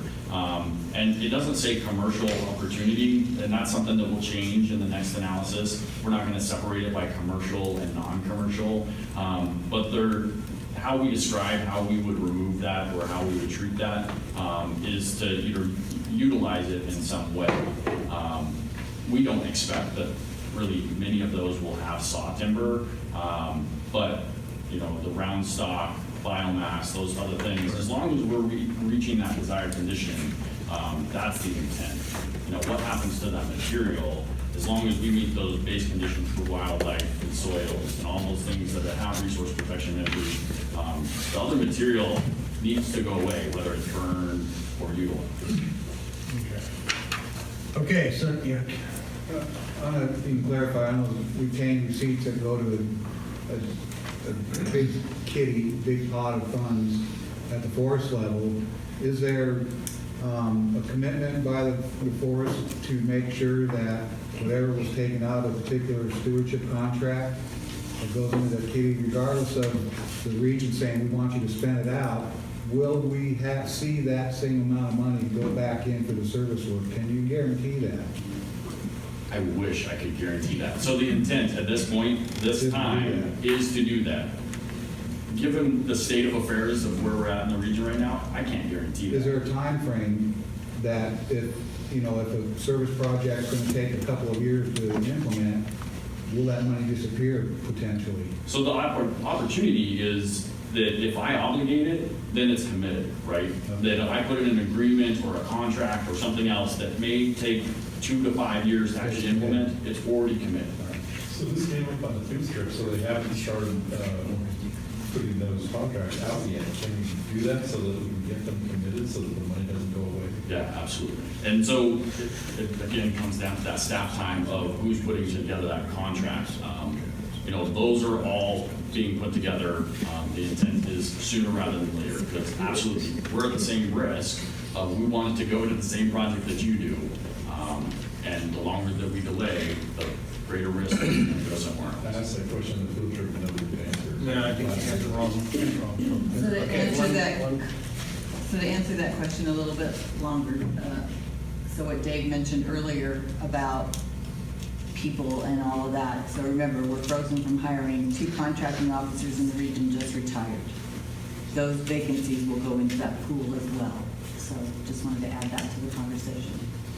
Well, I guess the silver lining there is nobody else is gonna be able to get that money in the contract because there are no contracts. See, that's why you got a great percentage. Right, so at least it's sitting there, but if you were at the Weaverville Community Forest Steering Committee, you would have heard the struggles that, that Dave's staff are having, out getting agreements done using Weaverville Community Forest, Brown's, timber sales, retained receipts also. So it's a struggle on a lot of levels. I want to try to get back, so we kind of jump forward a little bit to the Joint Chief stuff.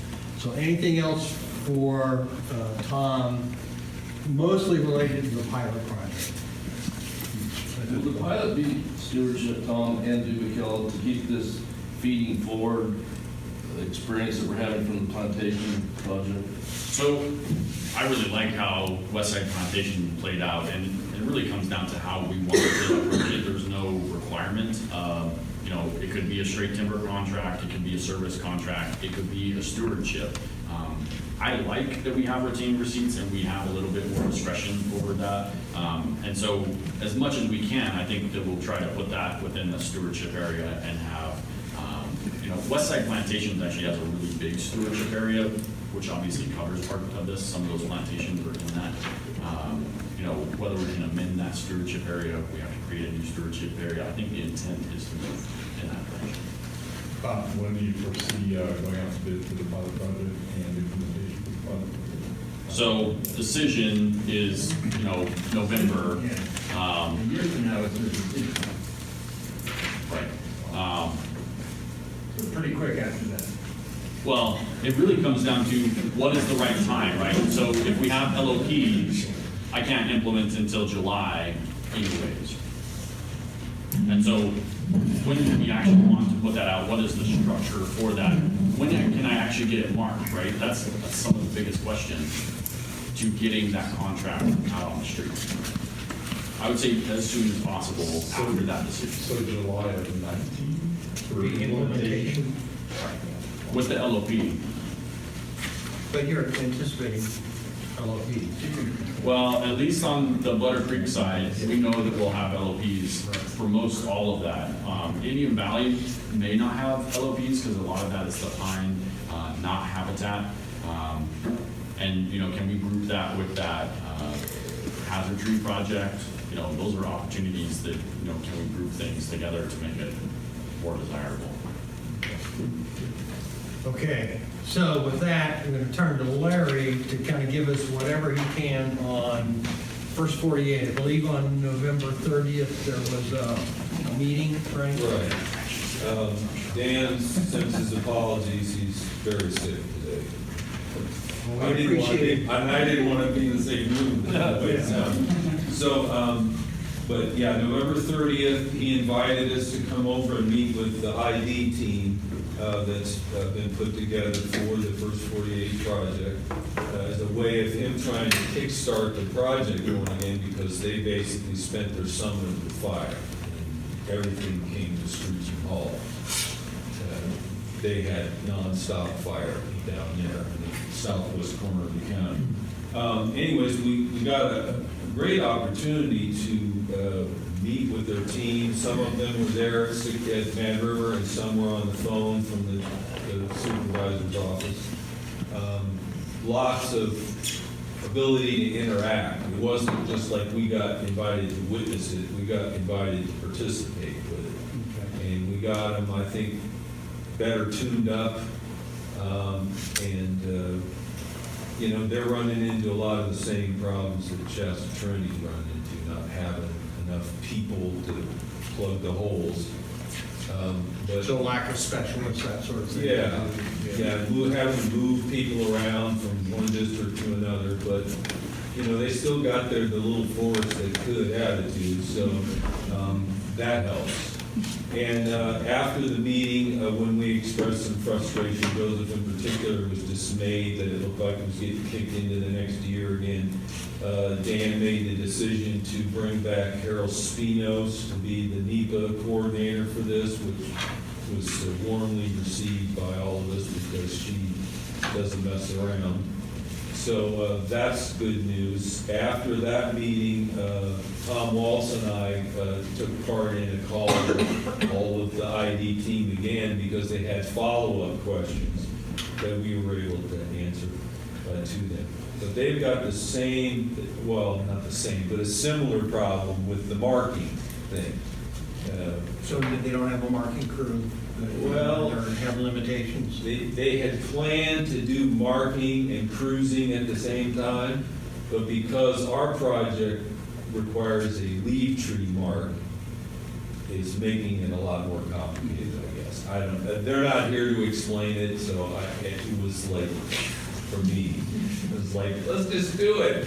But for some reason or other, it's posing a problem, but they're trying to figure out a workaround on that. So that's the last news. Plus, I'm really disappointed he's not here because he was bringing these pictures of all the weapons they seized from the guerrilla trespass groves. One is a picture of the 7 fully auto AR-15s, one with a modified silencer on it, the kind you'd use for sniper. So, any questions of Larry on behalf of Dan Dill at this point? I do. Yeah. You know, I think we've all heard differences between sometimes Six Rivers and Shasta Trinity with owls. And, you know, I'm not the biologist, but do you detect that they can do things in owl habitat like it's obvious that we can't over here? Because I hear, and it's all hearsay almost, differences between, well, they work with that office, we work with a different office. Is there really some of that, or things that they figured out with a prescription that we could feed into the pilot project prescription? Any of that stuff, that would really help. Well, one difference I can point to right away is that they've been working with the same guy out of the Arcata office for the whole time the collaborative together. Whereas you guys, it's been like this revolving door of who we're dealing with. Tom can speak to that. I mean, we're always dealing with somebody different out of Wairika. They just keep changing players. So I think his name is John Hunter. I may have the name wrong. Yeah, that's right. I think that's, anyways, that's who we've been dealing with the whole time. So we haven't had to reinvent the wheel over and over again every time there's a new person. He knows what we're doing. So no, I don't think we're being allowed to do anything different there than over on this side, but. Okay. He's faster though. I mean, for all those reasons. Yeah. It happens fast and easy. He's not in training. And it's not always slow and hard. Yeah. And he's got, they know what they need to do in their biological assessment to get the opinion. And I think that's been the struggle on the other side. So the other piece of it is they start working with Fish and Wildlife right at the beginning of the project, when it's the concept of it. We have tried to get that to happen on the Shasta Trinity, but, you know, we haven't had full cooperation either from the Wairika office or from the Shasta Trinity. When we had our meeting in Reading, that was clear that there were problems between your agency and Fish and Wildlife, where it seems like over on Six Rivers, they called John Hunter right at the beginning, and they get the project designed with him involved in it, and that's not happened here, and so it's caused more delay. So I see that that's exactly what we did following the fires, and, you know, we had their biologists out with the pilot project, and Jan was there. Yeah. And, you know, but it does, so we've had them out there. I mean, it's supposed to be streamlined, but, you know, from Jan to Chad to, Well, and then down Jan to. changing her story too. I remember that too, yeah. But I think you're right. I mean, that's what we try to do as well. The changing biologist thing just kills you. Yeah, it's a problem. Okay. But we're fully supportive of that. I mean, that's what we've done on our last two. It seems like it would really facilitate getting these projects out a lot quicker if they were jointly planned, so that when the BA is ready, the BO comes through the next week and early on. But they're, you know, we've run that by Fish and Wildlife Service, and they pushed back to it. Chad specifically said, that's not our job. You I'm not gonna plan. So we said, well, what would make it something that you would be happy to put your stamp on? That's not my job to tell you that, so it's a little hard. So it seems that they're involved early on, but then when they hit the date line, then they have to prepare their report, whereas in Six Rivers, kind of, it's a photo finish, everybody's coming to the same time. What you just said is creating frustration for us too. I mean, you're not frustrated. We're experiencing something different. When we're coming to the final on whether it's east side, west side, whatever, a lot of times there's still a new LLP just to make sure we're conserving for the species. And it can, the last, 11 o'clock type of new LOP or things like that really can kind of screw up a project sometimes. And it's, I'm really concerned, that's the one big concern, all the scheduling we do of the Fish and Wildlife Service is double and triple booked. And I have to say that, a year or more ago, I think this group, the forestry, fuel break work group, working with Huffman, attempted to address that issue. When folks were in DC, talking to Robert Bonney, they addressed that issue, and I don't think anything has really changed. Here we are. Here we are, and there's a new person, sitting at the desk and New ideas. New ideas, with a new idea. And I would say, as just an aside, the conversation of the Community Forest Steering Committee over trying to get agreements to use Brown's Phase 1 and Phase 2, or Phase 2 retained receipt money from their contracting officers. The RCD has experienced the same problem with changing people at the desk. As people change in the contracting office at the Forest Service of the region, the new person says, no, we can't use that kind of agreement, we have to do this other thing.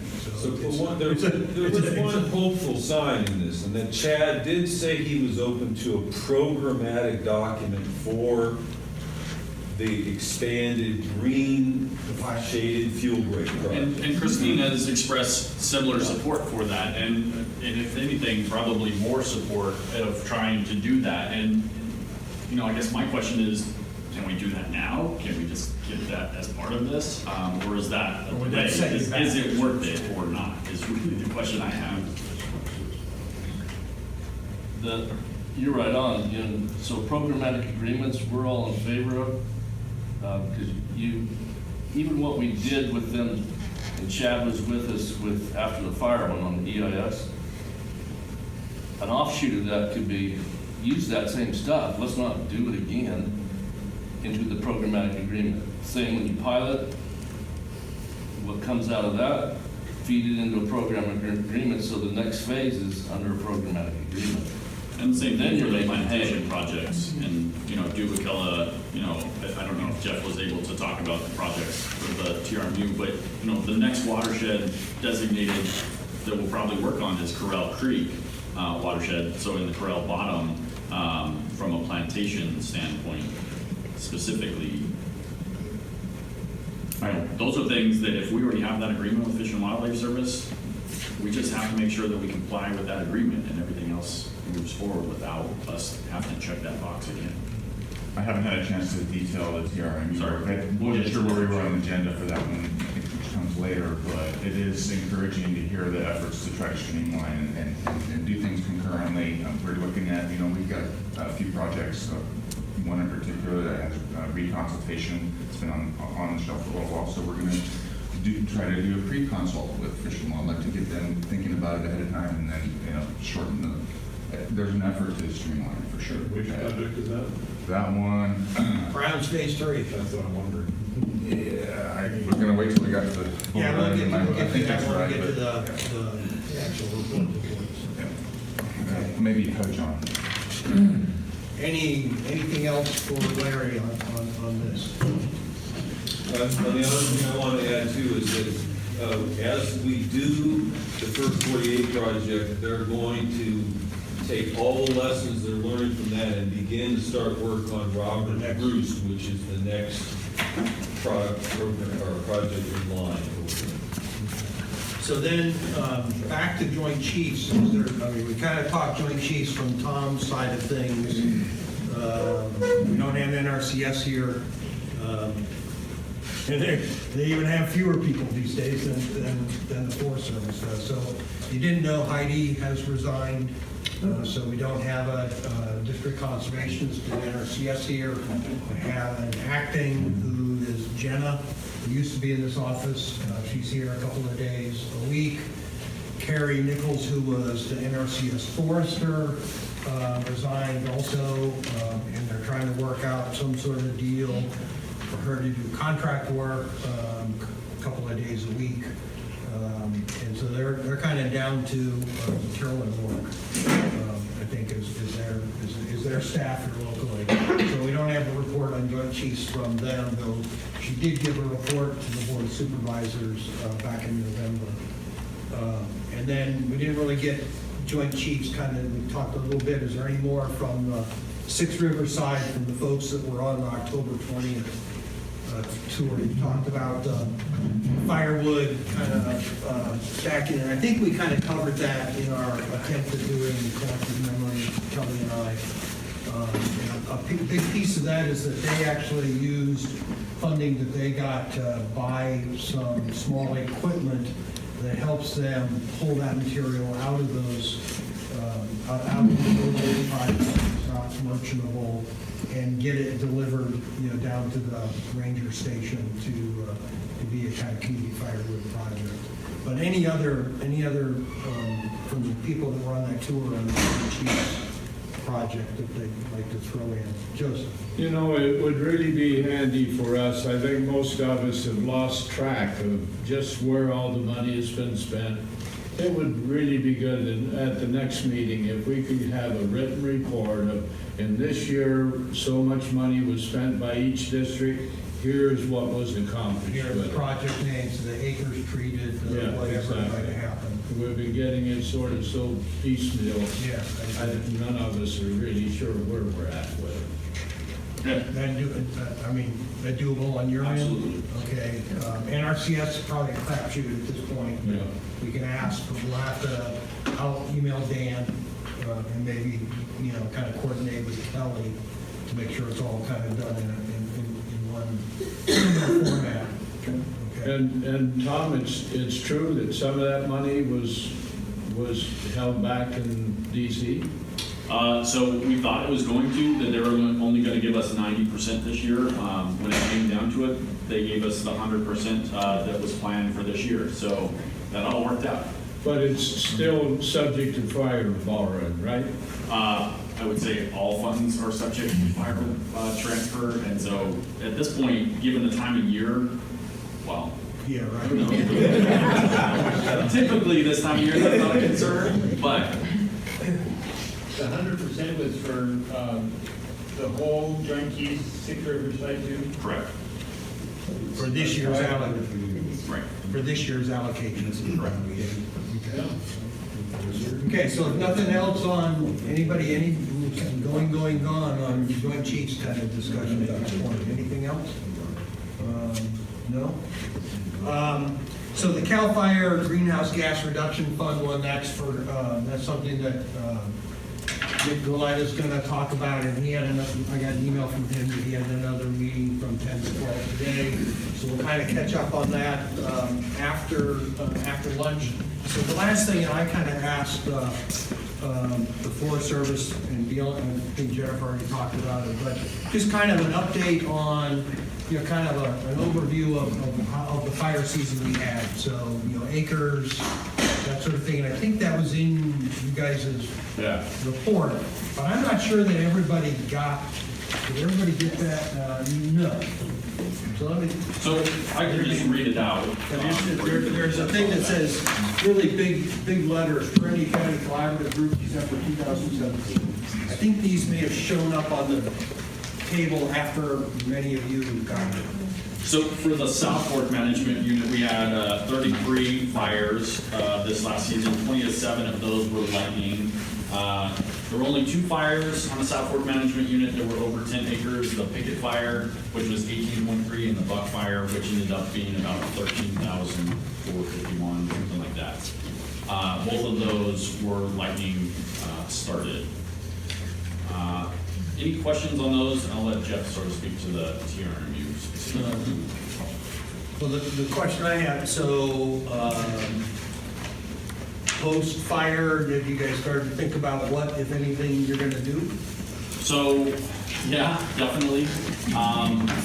Both, I would say, for both the big fires, the Helena, Fork, and the Buck, both of those actually occurred primarily in either wilderness, inventory roadless area, and so both of those land designations very restricted, right? So essentially, any salvage opportunity, any really restoration type treatment, probably not going to be much that occurs in any of those. And so what we're looking at for any type of action would be outside of those land designations.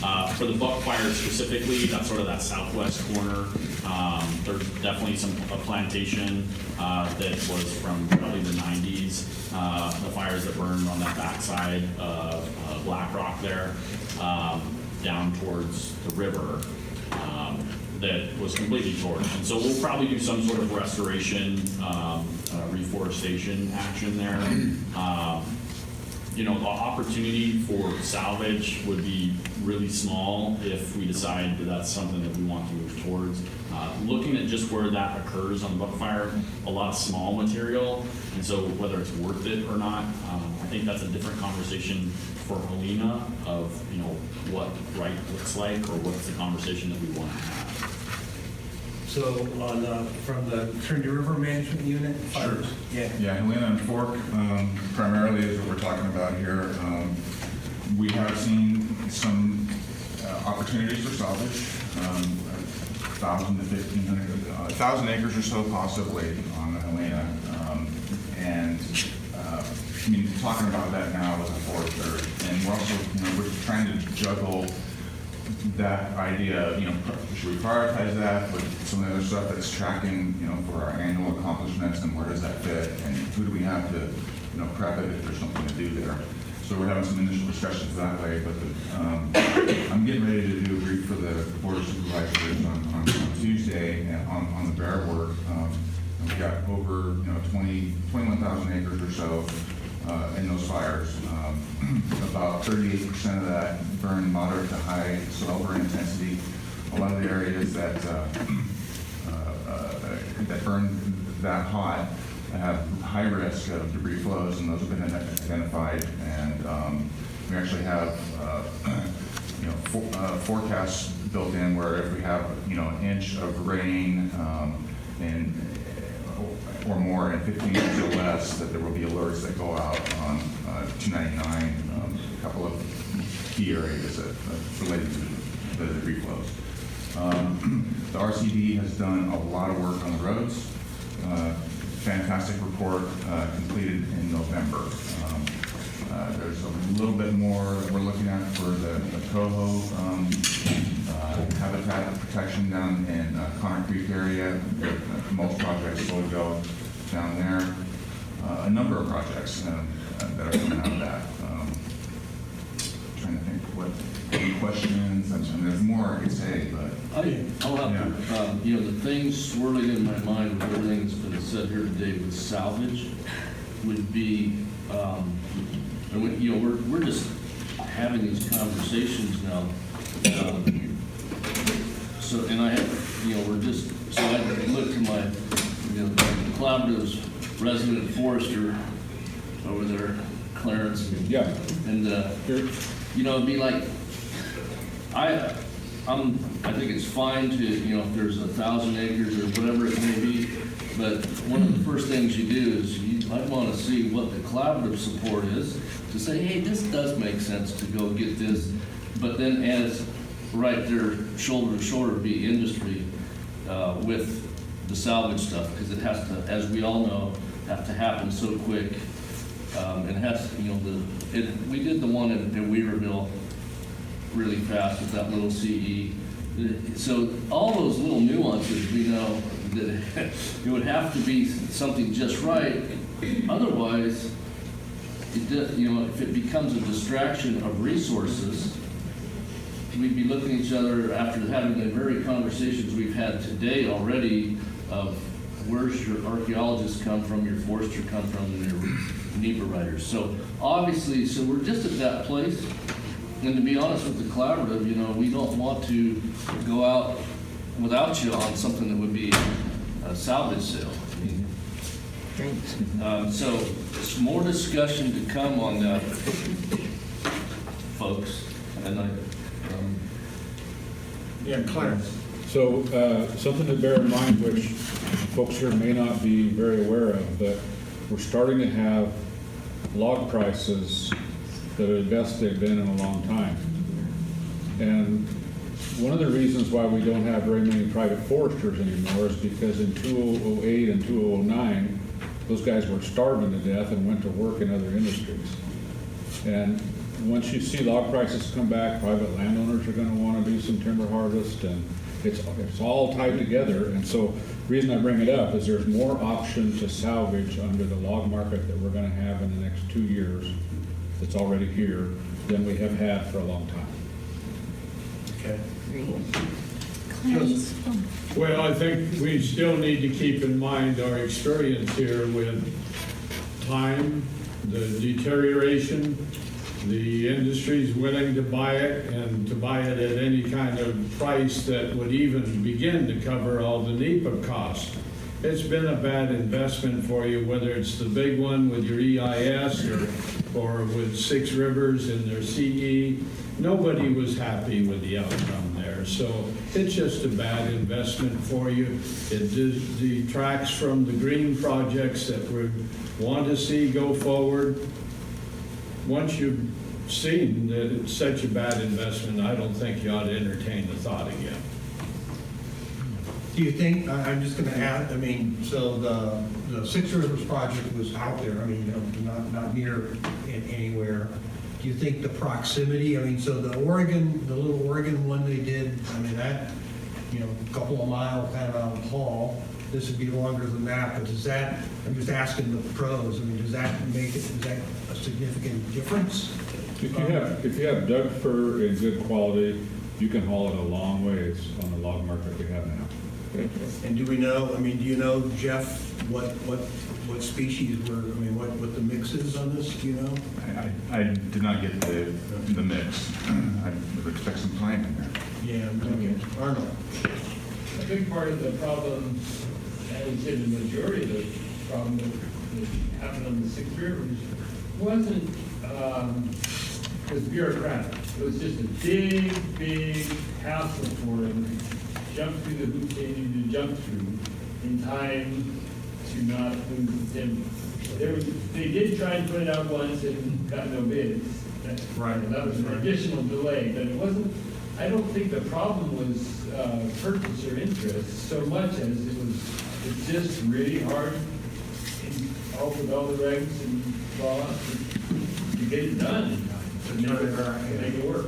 You know, to that point, and I know different people have different perspectives on this, but roadside specifically does make it actually that much more difficult. You know, if it's a narrow linear, there's just not quite enough volume for that to be all that appetizing. And I know the EIS is its own thing with its own issues, but at some level, it drove us into every single bad thing that we could want to avoid from a salvage project. And honestly, the lesson that I learned, the difference between Stafford and the salvage project that we did for 2015 is if I can avoid it, I would never do a true salvage project. I might go and drop hazard trees and then try to salvage logs that are on the ground.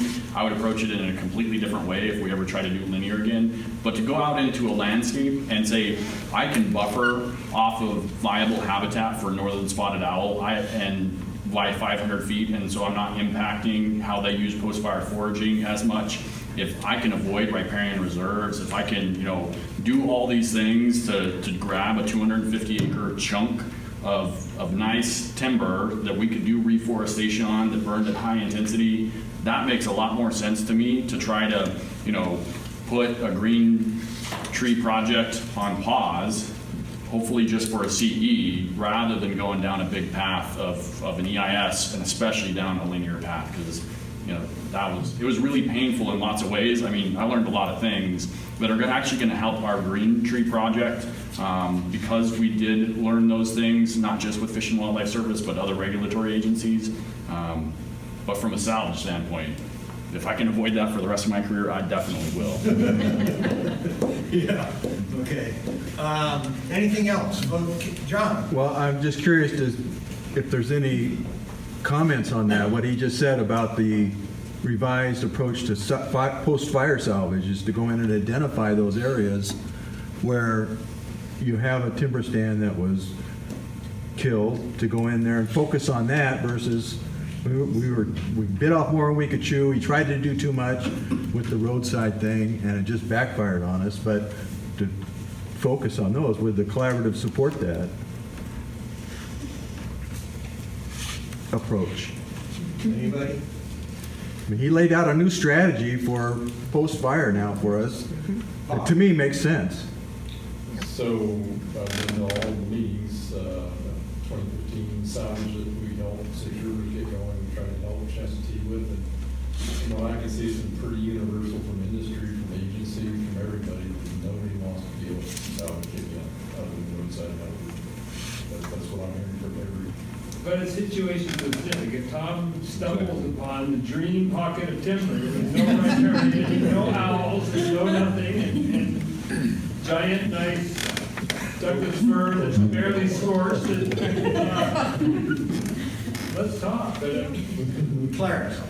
So that's why I'm not reacting ideologically on this question.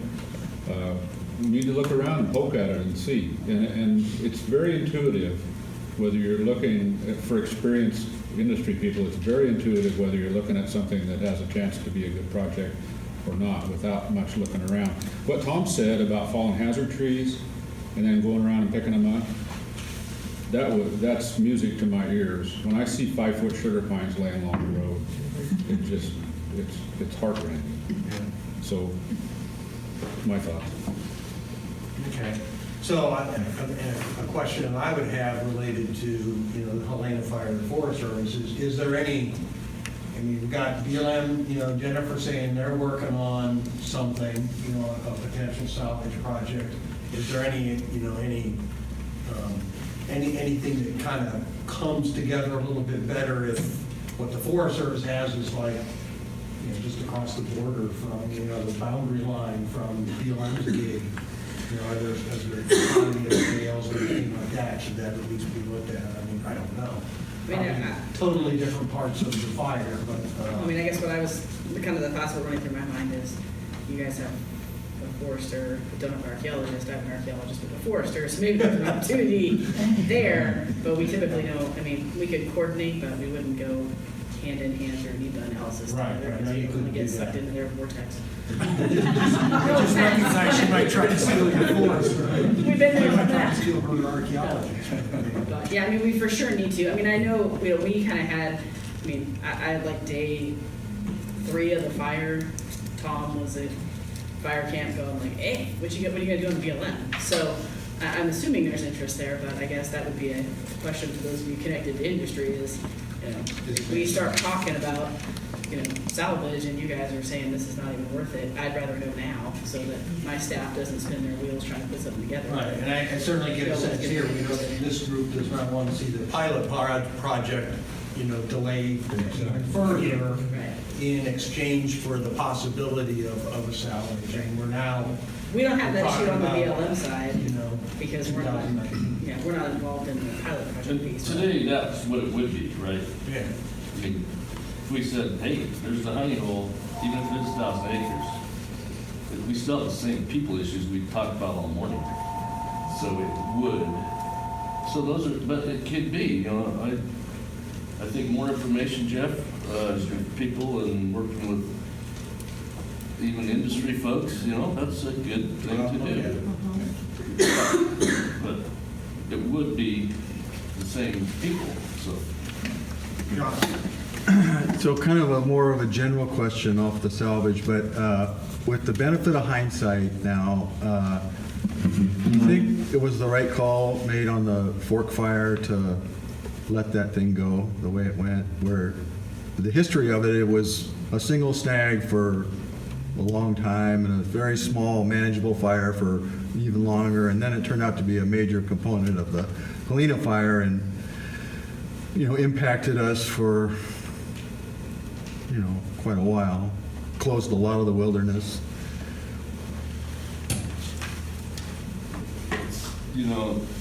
It's hard to say because we didn't put a lot of fire suppression resources on it, even after it continued to grow. We did it, the strategy for suppression was to make sure it didn't cross over the ridge to the Trinity Reservoir side, and structural protection on the Canyon Creek side. All this, wherever fire burns, is wildfire. It's going to be pay me now or pay me later. It was a totally different suppression approach than the Helena. It was so. It's the answer to that is very subjective. I think it's worth it. I think we're going to have to continue to manage fire. It wasn't managed for resource objectives. We just can't throw everything at every fire that even jumps into the wilderness or comes down lightning, because we had to be saving our resources for fires that we were getting constantly down in the wildland urban interface of the forest. The MoDOT was on fire at the same time. Yeah. We looked at that fire, and it was very dangerous to jump that fire. We probably jumped in the Trinity Alps too many fires. Jump, you mean like people Smoke jumpers. jump out and everything? Smoke jumpers. Yeah, okay. That's a tough question. Obviously, we think a lot about that. We do after action reviews. So it burned, not at real high fire intensities. You could ask the same question to Tom, and I wish you would now, so we change the focus from me to Tom. Buck fire. Wait, I thought this was supposed to go the other way too. So buck fire is the same thing. One thing, we get questions all the time. What's our suppression strategy? We were answering questions about how many dozers you get out there on the Helena fire with communities at risk, but people are concerned about dozers. So those will be definitely good questions, after action review type questions, much larger than the agenda can carry today for fire, how we manage fire. And I would say that would be a fantastic collaborative agenda topic, but it needs to be developed. We do need to come in with what we did and why on that, whether it's buck or fork. Okay. So we're a few minutes ahead of our schedule, mostly because of the gambling here. So we have a shorter report on the Sixth River side of things. So what we're going to do right now is, and I hope that you haven't, after you gave your little little thing this morning about how cheery things are at the Forest Service, you haven't changed your mind, and they've decided to stay on for another 2 or 3 years. But because we've got a cake, and so you got to retire now.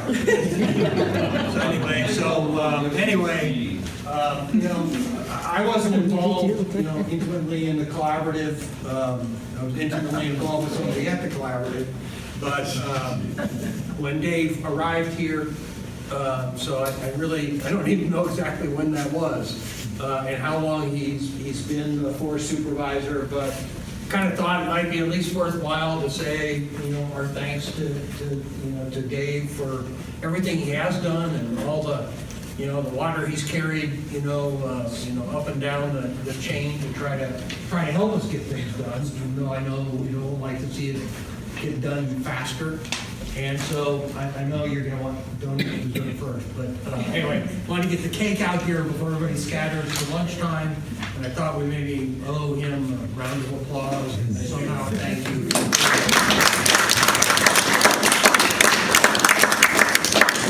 I'm sure we're not putting black trees on the cake. I hadn't thought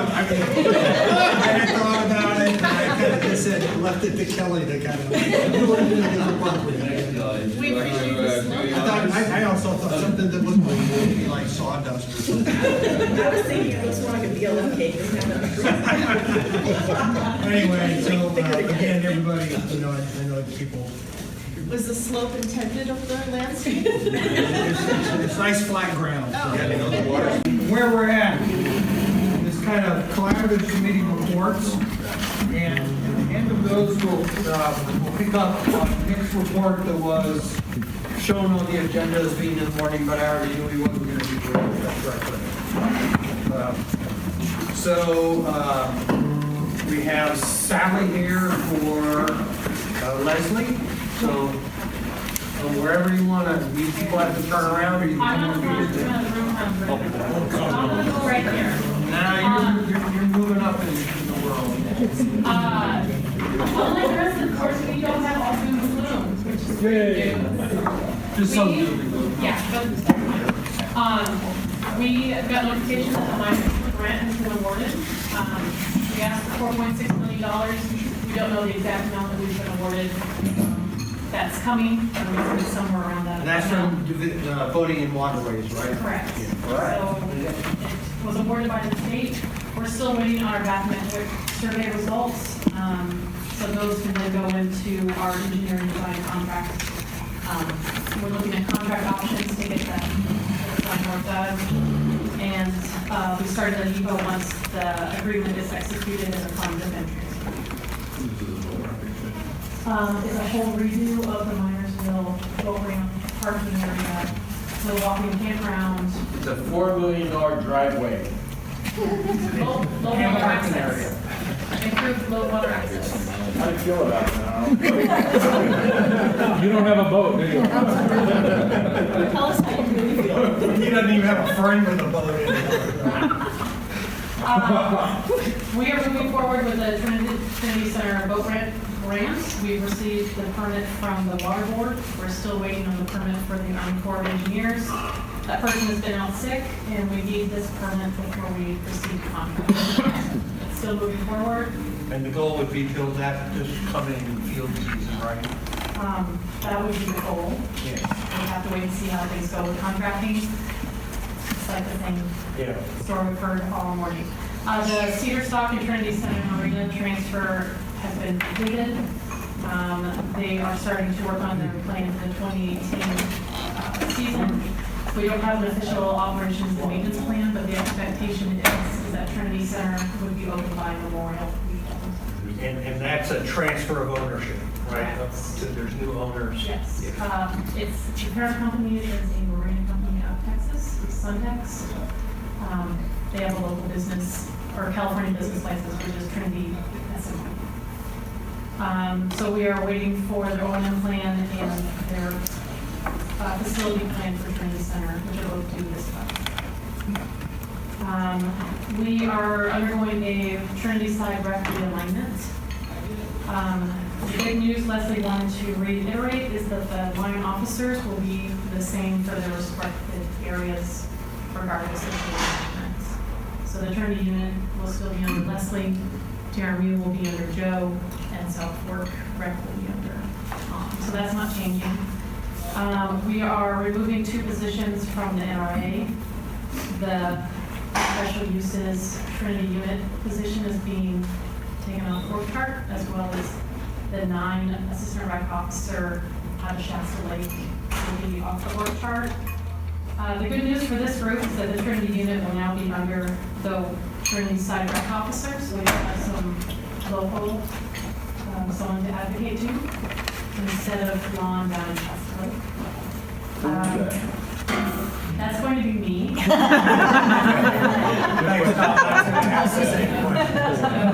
My job is being taken off the work chart and I'm being directly reassigned into that role. Could you say that again? What was it? My job is being removed from the work chart, and I'm being directly reassigned into the Trinity side rec officer position. Which has been vacant for a while, right? And I'm transitioning from West Side because Trinity unit rec program. I'm making a spell checker doesn't like West Side. So I feel like I will continue to administer the large marinas, so Cedar Top, Trinity Center, and Trinity Elks Marina. The houseboats will still be administered out of the TRMU office by another special uses employee. And the small resort administration is going to be moved to a special uses employee at Shasta Lake. So we've had to redistribute the work in the special uses team. That's all subject to change in workload, but that is the initial plan. We met with SRC to talk about their 2017 performance and then their upcoming plan for this next year. We discussed improvements that they need to make in their website and marketing plan. So they have plans to go to Sacramento and have a booth to promote Trinity side and Shasta Lake side camping and boating opportunities here. We talked about the tentative plan for some of the campgrounds, and the plan for East Weaver for this next summer is that it will be available on recreation.gov as a group camp. So it's not just going to be you call SRC and they don't know what's happening with East Weaver. It's going to be available online for people to reserve. The first campsite down by the creek is going to be designated as a day use area this year. So if someone has the campground, there's still a day use area for people if they want to be out there using the trails. And they will be keeping the bathroom open from April until October, and servicing and collecting trash when they open, which was a problem this last summer. Rush Creek will be open in May, and as a campground. So that was kind of the trade-off. East Weaver was going to be a group campsite. We wanted something close to town that would be open. The water system at Bushytail, Minersville, and Clark Springs is functioning. So Clark Springs will be open as a campground in May, dependent on how much work it is to open. So there's a lot of vegetative growth that needs to be cleared back, but they are expecting that to be open in May. The plan to close Tunnel Rock is going to continue, so they're going to be removing picnic tables and campfire rooms at Tunnel Rock. And it is still being used as a day use area, but camping will no longer be allowed. Good news off the NRA. And then, Carol was going to give a NRA stuff. Question, who's going to manage East Weaver Campground? SRC will be managing it as a group camp. So the same private contractor that didn't want to deal with it now, work something out, they're going to keep it, but group, okay. Right.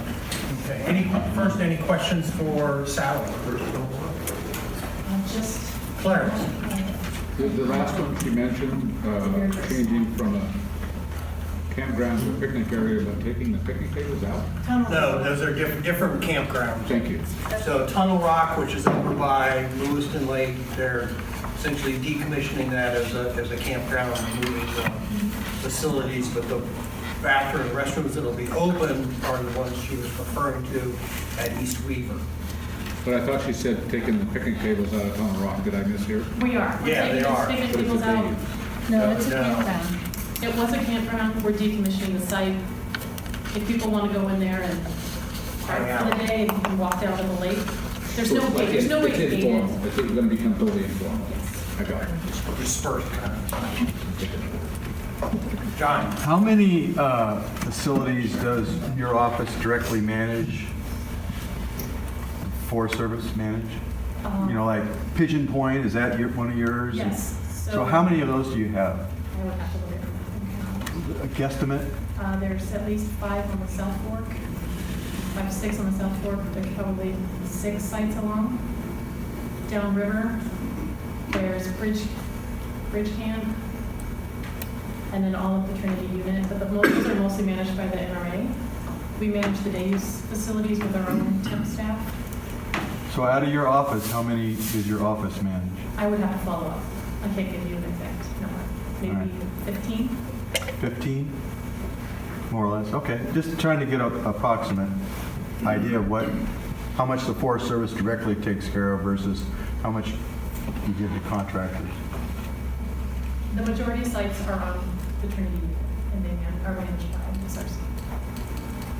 And they're going to be fully staffed, coming somewhere with a maintenance worker, an enforcement patrol person, and 2 janitorial staff people.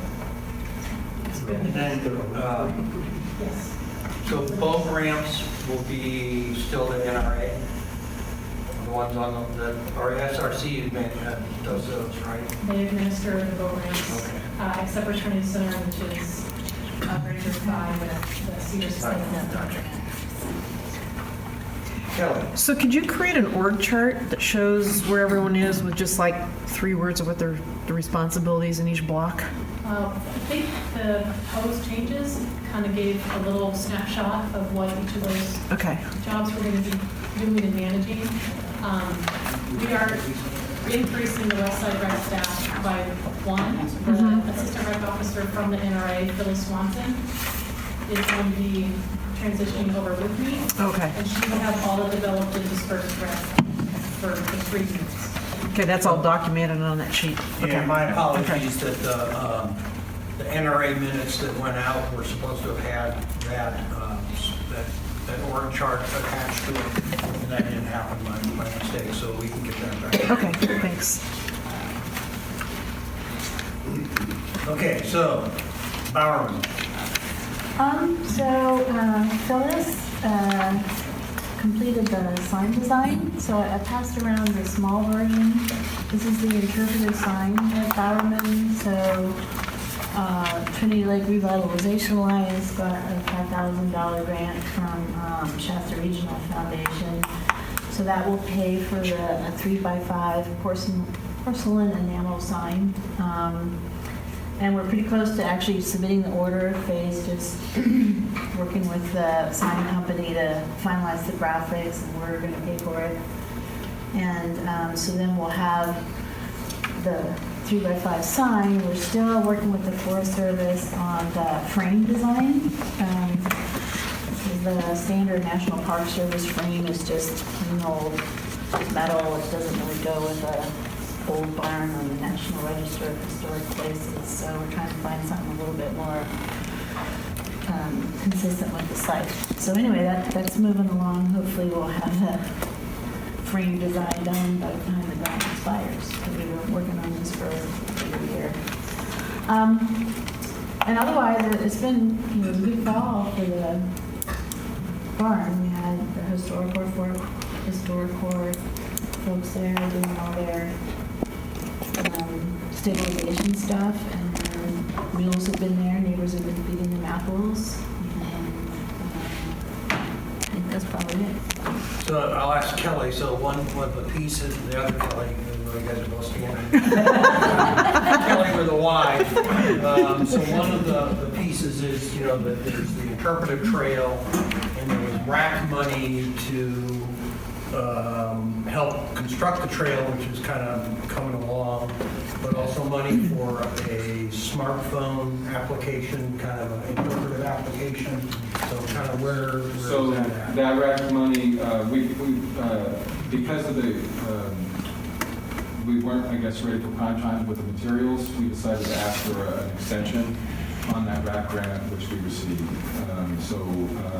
Both those are sort of now being pushed off. Yeah, we have more time to finish that up. And hopefully soon after we've got a sign up. Yeah, I have it's on my short list of things for my GIS staff to be working on. So we have, I think the Forest Service is trying to find someone with a roller. So anybody who knows somebody who has heavy equipment that has, what do you call it, one of those heavy duty rollers. So we can have the material, the gravel delivered. This perfect time of year to put it down because it's nice and moist and it'll come back. But they don't like our idea of just running back and forth over, stomping on it. They actually want to,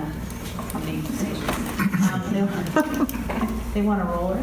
So anyway, so we're trying to find one that's cost effective. Is this, how size-wise, is this like road width size, like 10 The trail's 5 feet wide. Oh. But it's only about 80 or 90 feet long.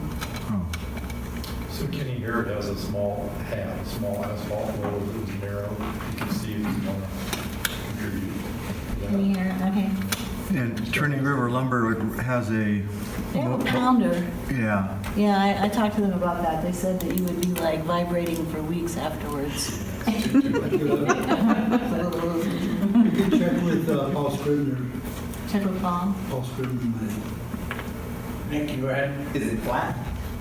It's a slight slope. It's less than, whatever, it's ABA slope, so it's not very I think steep. we'll have one of the like push behind ones. I think you fill it with water, you know, at the nursery. I guess if it's 80 or 90 feet, it's like Yeah. 2 passes with a Start at the hillside. Yeah. The downhill part would be exciting. Okay, some suggestions, good. But yeah, I don't even know, is it actually 5 feet wide, Carol, or is it supposed to ultimately be 4 feet? Yeah, the trail initially is 5 feet with the idea that essentially the vegetation covers the edge and eventually it's only 3 to 4 feet wide. But they all start out 5 feet wide.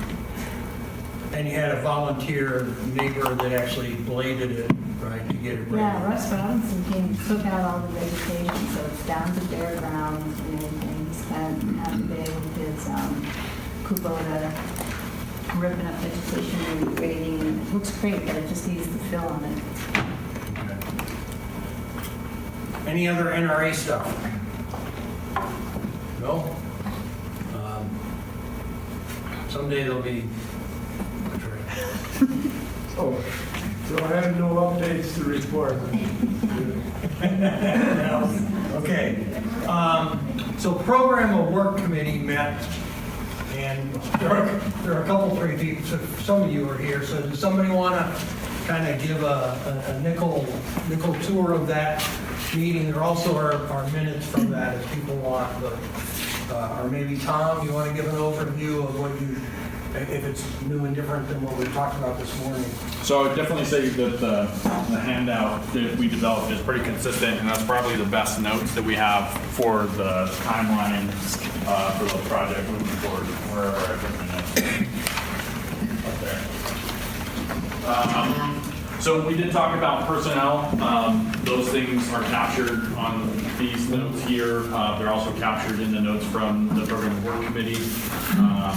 The only thing not captured on this one specifically is the archaeologist and the impact that that has on all of the planning projects going forward. Implementation-wise, we did break it down a little bit on this handout, maybe a little bit better to sort of document all of those different things that we talked about that we maybe even didn't talk about for both the South Fork Management Unit and TRMU.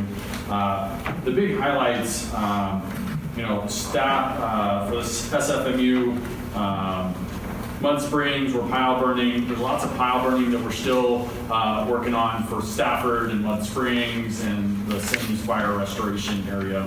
All those things are occurring right now, and they have been. We're on a little bit of a pause right now because of the fires burning in Southern California and the draw of resources going down and supporting that. Hopefully, when those get controlled, we'll have the green light to start those again. Joint Chiefs, we'll continue to implement that. Stafford is mostly wrapped up except for pile burning. We'll continue down that path. 2015 fire reforestation. We get money from the region in RTRT. We get other appropriated money. Some of the Joint Chiefs money is going towards that.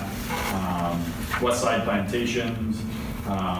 There's multiple iterations that we already talked about as part of Joint Chiefs. And then the greenhouse gas grant, which Nick will talk more about, and some of the overlap with that Joint Chiefs project area. And then the Trinity Post-Fire Hazard Reduction and Salvage. There's 8 different sales. So the objection resolution period ends today. We expect a letter from the region. The decision will be next week. 8 sales will be sort of phased, just so that they're all not all on out at the same time. The ones without an LOP up on South Fork Mountain, those will go out first because we expect that those will be implemented since there's no LOP. Those areas that have either delayed mortality and have potential for a better sale, and those areas that, like the blue that's all pine, those will go out probably at a similar time, but expect different results. And then fuel production as well. And so separate units along those same 2,000 acres of project area. Sims Fire Restoration, we're still working with the Watershed Center on some of the implementation for landline and roadside buffer, plantation thinning, contracts, other things like that. Most of that is, getting wrapped up and implemented for pile burning. TRMU, the big focus, I'll let Jeff actually go over. I'll give my best shot if you know something more than I do. So for bronze, this is what I mentioned earlier. We're trying to pick up some efficiency and just initiate a, kind of a re-consult before we do the re-consult. So that was one we wanted to get started immediately. The re-consultation is scheduled for January, and we believe we're on track for that. The prescribed grading that's mentioned here, there's just a number of projects in various stages of either completed or a little bit left to do. 5 cent we're looking at the spring or fall to finish that. Blue Rock, brush is done, but we have to look at some plantations, and we might amend adding a little bit to that, as I understand. Blue Rock, spring, we're going to finish that one, and the same with North Lake. There's a little bit left on that as well. East side is done, and then west side settlement sales. Yeah, so PG&E and Caltrans, some of this is from the drought, and we're still getting mortality from that. Some of this is normal business that they have to maintain their lines of the roads. And so as a part of that, because we're seeing higher quantities of material, it's probably going to come out in multiple ways. Some of it will stay there because it's not a fuels issue, or it's not an issue for just sit on the landscape, the threat to a road in Caltrans specific case. Or if there's a fuels reduction issue or still a hazard, a lot of that will get decked, and you see Caltrans doing that after the fires in 2015. A lot of that, they had to pull down onto the road anyways, and so those will be decked somewhere. If it's big enough material, either a small sale or whatever that looks like, commercial firewood, those will be sold to get them off, or it'll just be available for firewood, and it's a variable by what the condition is. PG&E, they have emergency permits and other things that they're doing lots and lots of work because of that liability, because of lots of fires that have started, and they've been held accountable for that. And so, the amount of work that they're doing out on the Shasta Trinity has actually increased over the last couple of years. And so there's a lot of material along those lines, and from a fuels reduction standpoint, there's a need to do something with that, because there's a liability for PG&E, even though there's a windrow, it's not going to hit their line, but if something does start, there's still that liability of impacting that line, all those different things. So there's probably going to be some level of effort to try to manage that because it's becoming a pretty big risk. And so we're trying to work out with PG&E how that exactly plays out. A lot of that actually falls on their plate. We just have to interface with them and make sure that they're moving in the right direction. Carol, and then Tom. How does this fit into the Forest Service Program of Work Committee report? So these are all things that will be worked on this year. And that's what we tried. From a priority standpoint, implementation is the highest priority. These will be implemented. Some sort of implementation action will occur as part of those settlement sales. They're going to be dropping hazard trees now and throughout the summer into the, they drop trees all the time. it really comes down to, is there an issue with how they drop trees or the quantity that is located in one spot? And so how do we manage that effectively? Caltrans seems to be a little bit easier, a little bit more streamlined, that we can get to a good place with them. That's not going to impact our specialists all that much, other than trying to put up sales or work with Caltrans to do a settlement sale that they essentially try to merchandise or get rid of that material. PG&E is a little bit different just because it's not as streamlined, it's not as easy. They're out in the landscape, and our direction is different. How we interface with regulatory agencies isn't as easy because it's not, it's out in the landscape essentially. So we're trying to figure that out. And again, it shouldn't actually impact our specialists. We can push for PG&E to do that analysis. It really comes down to how do we, do that contract to get rid of that material. The whole utility right-of-way and how they're treated is going to change probably pretty dramatically. There's a proposed bill at the state legislature to increase the width of the PUD right-of-way requirements. Depending on whether it's a transmission line or distribution line, the right-of-way that they're required to do clearance on may range from 20 feet up to 80 feet.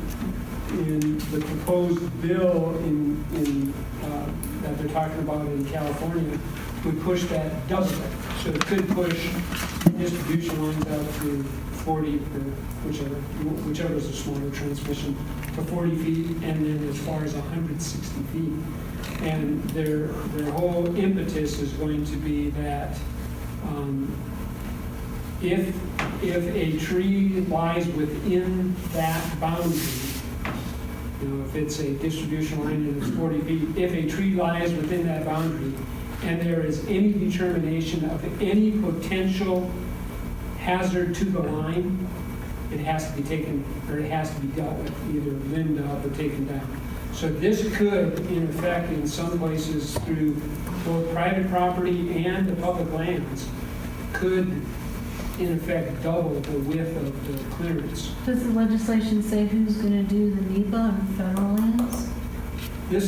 Remember, this is going to be state. I don't know how the state can dictate to the feds, but they're dictating to the public utilities. So realistically, whatever that requirement is, even now, we're relatively supportive of what actions they need to take. If a utility or Caltrans comes to us and say this is a hazard tree, very rarely do we challenge that in any way. I mean, we're then taking liability if we're like, that's not a hazard tree. That doesn't happen. And so it really comes down to what is the process that we use. Right now, we're sort of nickeling and diming, there's this hazard tree, there's this line we got to go to.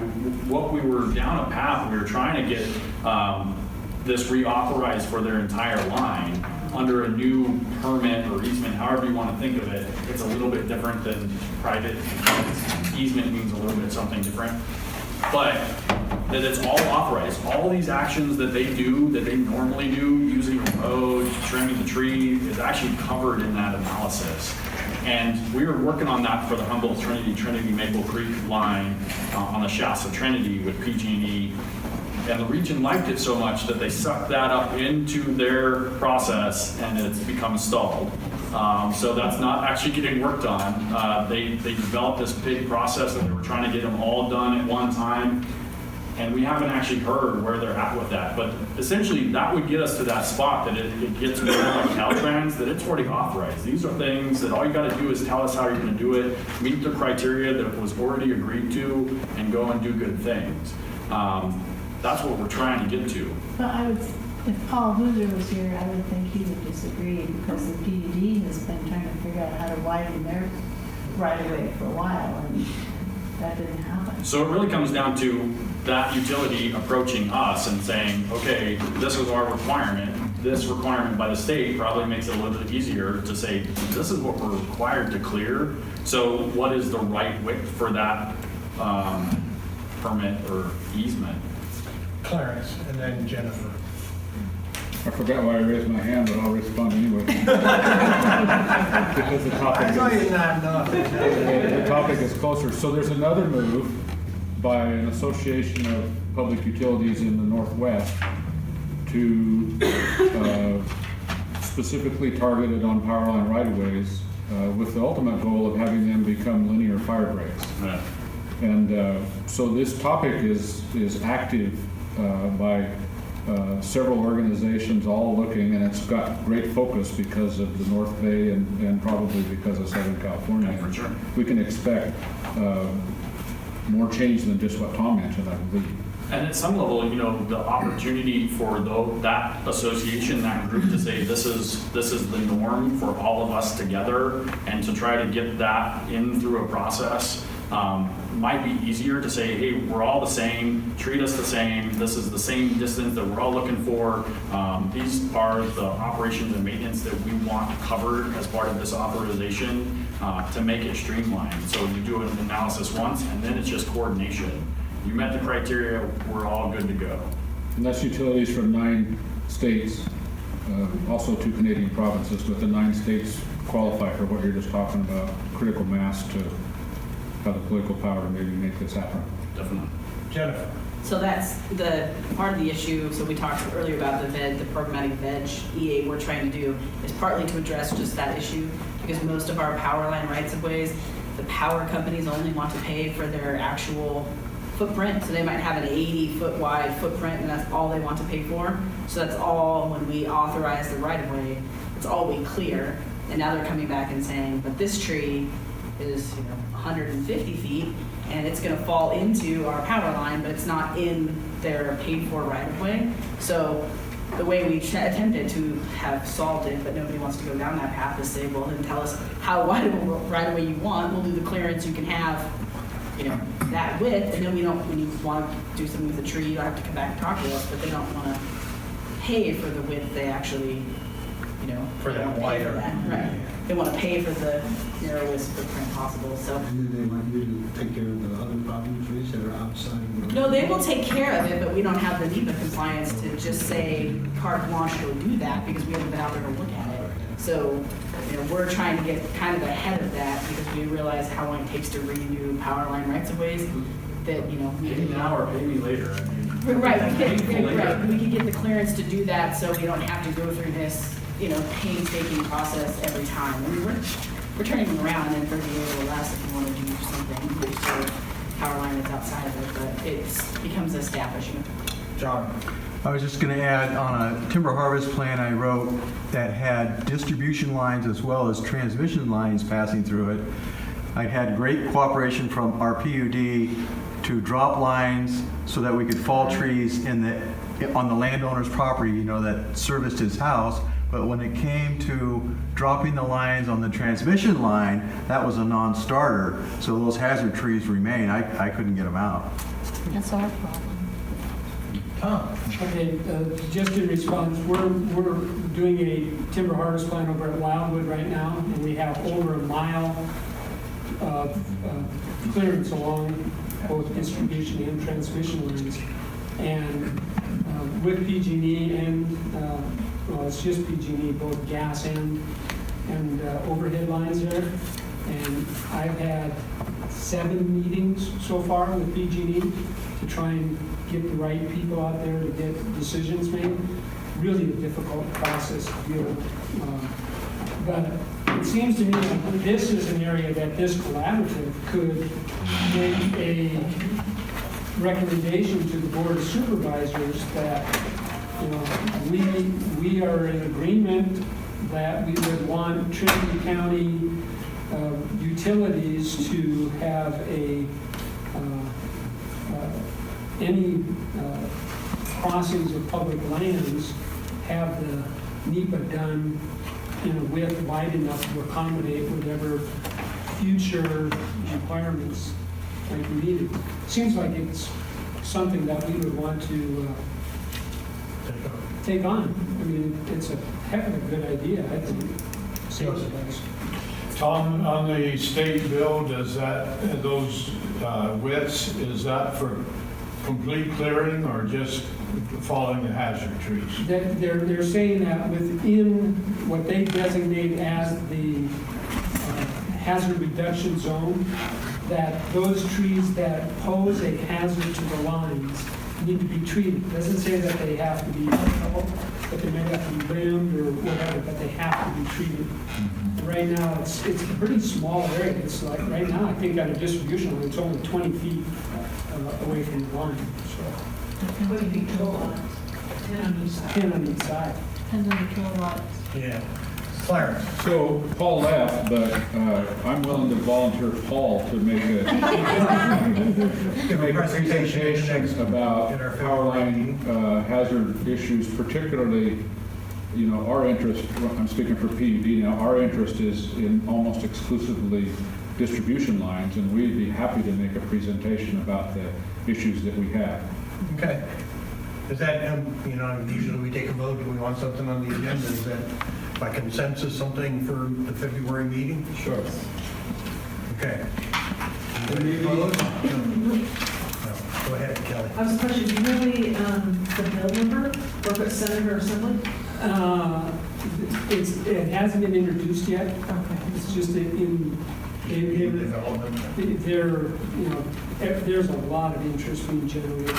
One article I read in the Chronicle about it that I thought was interesting was that at least that article said that the focus was only utilities that are regulated by the Public Utility Commission, and it didn't include public utilities that are not regulated by the PUC. So I'm sure that'll get sorted out as they start submitting, bill language.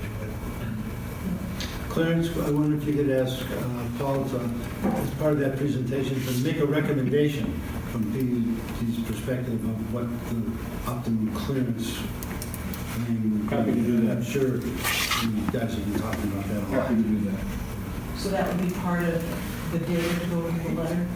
Could be. That's why I just thought it could be. It'll give us something, put in place. Okay. Great. So from a planning standpoint, how we allocate resources, implementation and planning are the priorities. For the South Fork Management Unit, the salvage project, we expect a decision next week. So that's just an update on that. Gimel Thin is one of those legacy projects that many of you are not happy about, but it is what it is. We're looking at a supplemental information report to be done in February to talk about what impacts the 2015 fires might have had on the proposed project. There are a couple of those activity centers, the Midas Activity Center specifically. I think there was another one. Hall City was minorly impacted, but the owl moved again. So that's its own thing. It's actually the fuel breaks up on the north part of that project. Those activity centers that those overlap were really the most heavily impacted by the fire. And so, what effect does the project have on it? Were those disclosed? Do we need to do a supplemental analysis or a new decision? Those are the things that we're working through. We actually need to work with Fish and Wildlife Service to make sure that we're on the same page. Because the litigation that we did have on that project, both the Fish and Wildlife Service and the forest were sued. And so, we have to be in lockstep to make sure that we're all on the same page moving forward. Roads and plantations, we already talked about this, roughly the timeline. Decision in November of 18. Again, there is some opportunity, and this is the follow-up that we need to have with the fuel break work group of, where can we streamline that? And, this really comes down to those regulatory agencies and the conversations that we've already had. Does it take us 3 months to write a specialist report? No, but the regulatory agencies are the ones that sort of extend those timelines that we haven't agreed upon today or whatever that looks like, right? And with those changes that we've had specifically with Fish and Wildlife Service. Dubicella insect and disease plantations. This was a Farm Bill CE watershed that was designated. The idea is we're taking Westside Plantations prescription and applying it to this as a CE, approximately 3,000 acres. And so because it's a CE, this doesn't take away from the pilot project at all or the specialist reports. given that actually the timelines for them writing specialist reports do occur in the right time, but this will be phased. This will occur after the pilot project for those specialist reports. The decision would be signed in June because from a process standpoint, it's quicker. Beacon Watershed Restoration, that's a project, a legacy project that's been sitting out there. This would sort of be the third priority for specialist time to try and get this done. This would be a decision in March of 2019. Two projects that we are starting to sort of think about. No dedicated staff time, but things that sort of fit in the gaps on the South Fork management. Thinking about what is next is the larger roads and plantations project. What is the next phase, or the large analysis, or whatever that is. We can start working on that, the purpose and need and proposed action. And then Indian Valley Meadow Restoration. We've been working really closely with Josh Smith from the Watershed Center, to do some of the restoration that's a really incised stream in that area. How do we balance all things? What does that actually look like? We're actually probably going to be working on a lot of stakeholder engagement over the summer and fall and winter, specifically with hunters and others that are really interested in that area specifically. Again, this is the stream channel and trying to bring that water table back up for meadow restoration. Jeremy? Okay, so moving on to Burnt Ranch. So these, from the decision, working backwards there, it looks like we're still kind of on track for our wood products, Q4 FY19 objective. But honestly, in February we had specialist reports that were supposed to be due, and I have a tough time knowing exactly the status of those. We haven't had a full IDP meeting in a little bit, so I'm going to get that going first week I'm back in January. And my intention is I'm going to talk to FLT a little bit about, Fourth Leadership Team, about best steps forward, but I think we need some more additional emphasis and regular meetings to get the ID team, marching together. We've got, some specialists input is tracking well, and other I'm not so sure about. I wanted to talk to Terry about some options with geology and whatnot. But we're going to reconvene and revisit the timeline and make sure that, we really want to target these dates and meet our targets. So that's sort of where that's at. Trinity Alps prescribed fire. There's really not too much left here to do. We want to get the draft EA out very, very soon. It should be ready to go. There are a couple of items coming back from our ecosystem staff that we're going to need to address regarding Fisher potential listing, I believe, and wolves, something on the fire history in the area. These things should be fairly minor to take care of in the EA as it's written. So hopeful that we'll have draft out and for review in January.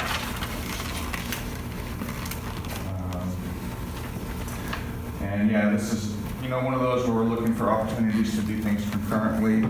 So get the draft out there while we're in a consultation period on it. That kind of thing, trying to be creative and efficient. Petajon. Reconsultation is ongoing, and the stay should be lifted on the litigation when we get the biological opinion.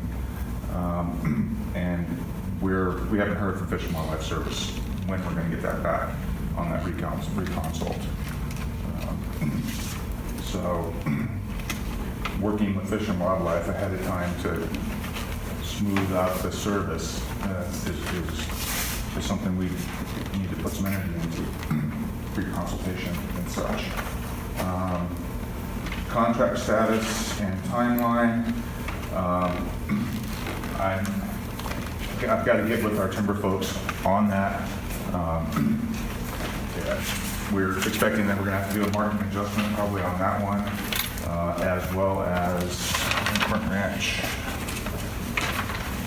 So we've got some work coming up. Corral Creek, Plantations Plus. There's some plantations out there, but there's also some larger material and disease risk. We are on the left side of the triangle, the analysis side, to develop a purpose and need for that one. That's very early right now. So that's on our radar where we're going to be going next. Yeah. So looking at CEs, to do that, is 3,000 acres, and I'm not quite sure what's out there, but we're going to get some subcultural input, and maybe look at some support maybe through enterprise to help get some of that, because like has been said all day, we're real thin on a lot of our specialists in pretty much every area, and everything. All these edge projects are really important. So, anything on TRMU? Questions? Yeah. Is the Soldier Creek project was one you guys did a bunch of left side work on prior, and I'm wondering if it's still hovering out there at all, or sort of on the back burner and corrals maybe? It's others in the room maybe will speak to it more easily than I. It is probably more than on our back burner, I would say. On the SOPA, it's on hold. Yeah. So I would say that Soldier probably was going to be the next project. Given where it overlapped with the Helena fire, what does that look like? And honestly, the purpose and need hadn't been developed. There's a lot of survey information out there for designing a project. It really depends what is the project. And given the Farm Bill CE and the watersheds that were designated, the emphasis of trying to move something more efficiently through the process, that's why Corral Creek is going to be the higher priority than Soldier specifically. Not to say that it's not out there, it's just what does it look like? So, Larry, you were looking like you were ready to say something else? No? So, anyway, so thanks for the detail. Yeah, go ahead. So I had a couple of comments on the program of work committee. I was really disappointed at the last minute notice. I think we got the feedback from several other people that the meeting notes from August said that it would be potentially in November, no date set. So when it came out as here's the date, the week before, that was like, where did that come from? So I hope that we can avoid that in the future, because that was like Kenneth and several other people that wanted to be on that committee were not able to come. Yeah. I wasn't able to come. And if I would have come, I emailed my comments, which didn't show up in any of this. And my comments were basically that the program of work committee only focuses on forestry projects. So since there's a staffing shortage, and since there's this shared staff between specialists and the NRA and forestry, why isn't the recreation stuff included in the program of work? Where does Bowerman and trails and campgrounds and all the stuff that needs the same resources, why is that not in here? So I know it sounds like a broken record, but for the NRA specifically, actually, there is most of an ID team that sits in Shasta Lake that does service most of that. And unfortunately, I couldn't speak for Leslie to include that on the notes that I developed there. And honestly, that's probably communicated better through that NRA subgroup. Well, we used to get a program of work spreadsheet that was Jennifer's and the TRMU and South Fork Unit and the NRA. We could kind of look and see where it included the special use permit people. Sure. So this is just a little piece of program of work. Absolutely. So I would just say I'm interested in the bigger picture of what Six Rivers and Shasta, Trinity, and all the different units are working on it. Sure. And I think that speaks to some of the, how do we schedule that? How do we interact as a program of work committee more effectively? Those are things that I think we could work on. But this does sort of indicate what the priorities are, at least on the TRMU and South Fork Management Unit. It's been really clear that that is our priority, and those other types of projects are not the priority. And so how we dedicate staff time to those other projects is catch as catch can at best. Still left unclear. Still left unclear is what you're doing is the priority of each district. And we're running into, I think we're running into increasing problems, and we'll continue to, on figuring out what's the priority of the forest. Yeah. And so we've had trouble, and I think Carol was trying to get at this with the recreation not even showing up, but it would be nice if the forest would give a kind of integrated program of work that shows us that Bird Ranch is more or less important than this South Fork project or these NRA projects, because that's it's a black box right now for anyone except the Forest Supervisor's office. All right, Joseph. Well, I see the program of work committee being sort of dysfunctional because when we first formed that committee, we had the impression that it would help guide the Forest Service on priority of projects. It isn't happening that way at all. The Forest Service is determining what their priorities are, and we get that report here. We don't need another committee meeting to go and hear the same thing.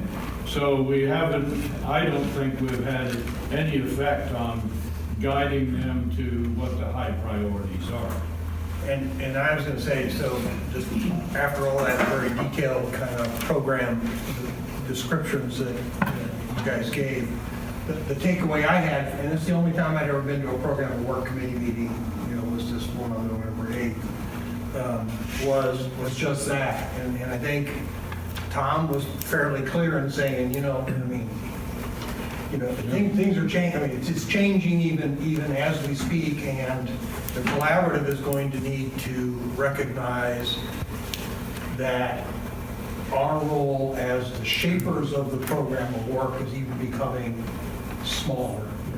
And my takeaway was that the forest is looking more to how can we help make the projects that are their priorities. And I think there was a term I'd never heard before, indicator projects. These that are high priority projects. How can we help make them more better projects? But it wasn't really, it was really more of a report out. Here's the projects and their status, rather than which we just did in. I think I've been part of a work meeting since the beginning, and Roger Yeagle and Clarence were the earlier ones.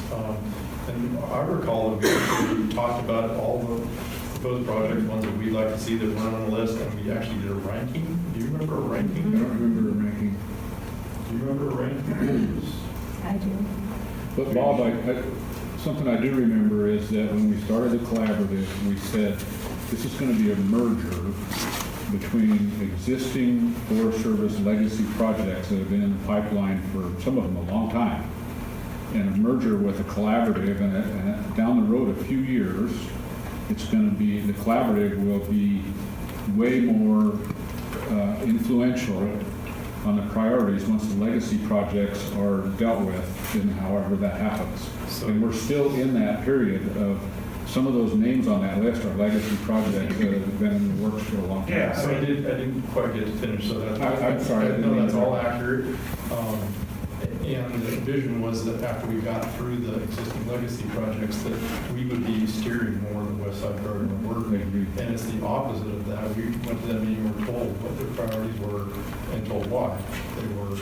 But there is no point in being marketed after having everything.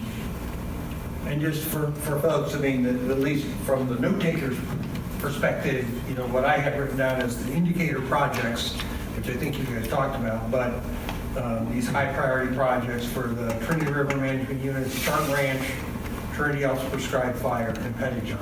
All of those being projects that existed before the collaborative got started. And for South Fork Management Unit, the pilot project, which is one that we have been, guiding. Dubicella insect disease treatment, and the emphasis there, and I think Tom spoke to it and Dave spoke to it earlier today, is that they're being given, from on high, timber targets, and the goal is how are they going to meet those timber targets? One of the ways is to use that Farm Bill categorical for this insected disease, and so that's kind of the direction that they're headed down. So we do need to think about how. We're also being told they're being instructed to collaborate. Yes. And we were also told that we're going to work, and my takeaway from that was Tom's said the priorities in recent past have been restoration and collaboration, and the priorities going forward are going to be timber targets. That's my takeaway from that. And that's not the direction we were trying to get to.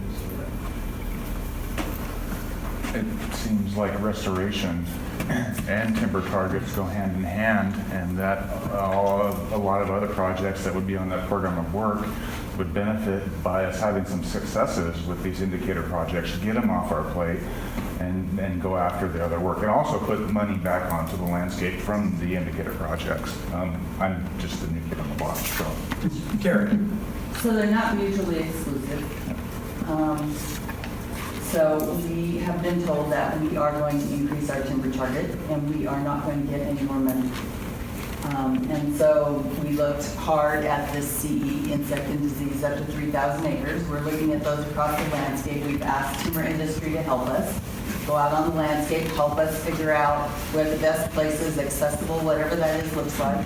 FY18 program of work is set for us. We're already through first quarter of fiscal year 18 for us. We're looking at 19, which is also pretty set. I mean, we plan ahead of time. We do surveys a year ahead of time. But we are going to start looking at 2020.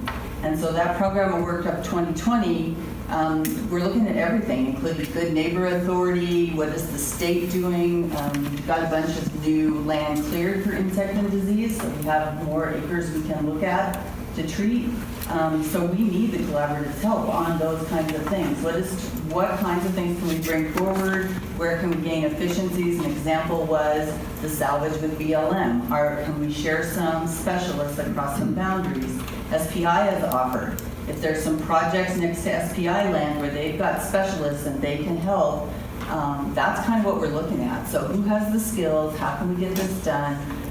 That target is not going away for us. It goes up in 2019, and it goes up nationally even more in 2020, and we are not to expect any more money. In fact, our budget falls drastically again in 2019. So the harder part for me is not, we can present a program of work for you guys for your area that you're interested in. We can even present it for the whole of Shasta Trinity. But if I'm sharing an archaeologist with the Klamath and with the Lassen or the Southern Sierras, which is what we're talking about, like where do the skills sit now and who has the highest priority work? So you're asking for it here, but it's being asked for across the forest and then across Northern California. And Southern California right now, because they don't produce timber, is offering up all their ID teams to go work in like the Southern Sierras. So this is huge for us. We bring on a fire workforce that knows when you're hired as a firefighter that you're going to fight fire wherever fire is and you're going to be away from your family. When we hire other specialists for a duty station, they do not expect to be away from home for 6 to 9 months of the year. This is the stuff we're starting to talk about because we are so limited on resources and there's a very high expectation. So we do need your help, and the collaborative helps. If everybody in the collaborative can agree on the next place we need to work, whether it's WUI, whether it's fuel breaks, there's a lot of land out there we can be working on. So where's the smartest, best place to be working to produce something quickly? That would be helpful. But I can't tell you it's going to happen in 18 or 19. We're looking at 2020 right now. So there may be some availability for CEs in 2019, but we're still going to have to share those resources. Does that help? Thank you. Thank you. Larry, Phil? I've been on the subcommittee too since its inception, and to use that snail race analogy, I think the POW subcommittee is putting flags where the course is for the snails to run on, way out there in the future that, and then there it is, but we're still waiting for the snails to use it. That's a good one. Did the note taker get that? Okay. So I'm not used to this committee. Does that mean that you feel like you already have those priority areas for out years identified? We've had things on this program of work since our inception, and they're still on program. I mean, I would, with Larry, With some variations, I mean, and I'm not trying to blame anybody besides what we've already talked about this morning, but there are things like a salvage sale will come in that projects itself into our program of work because of the timing and stuff.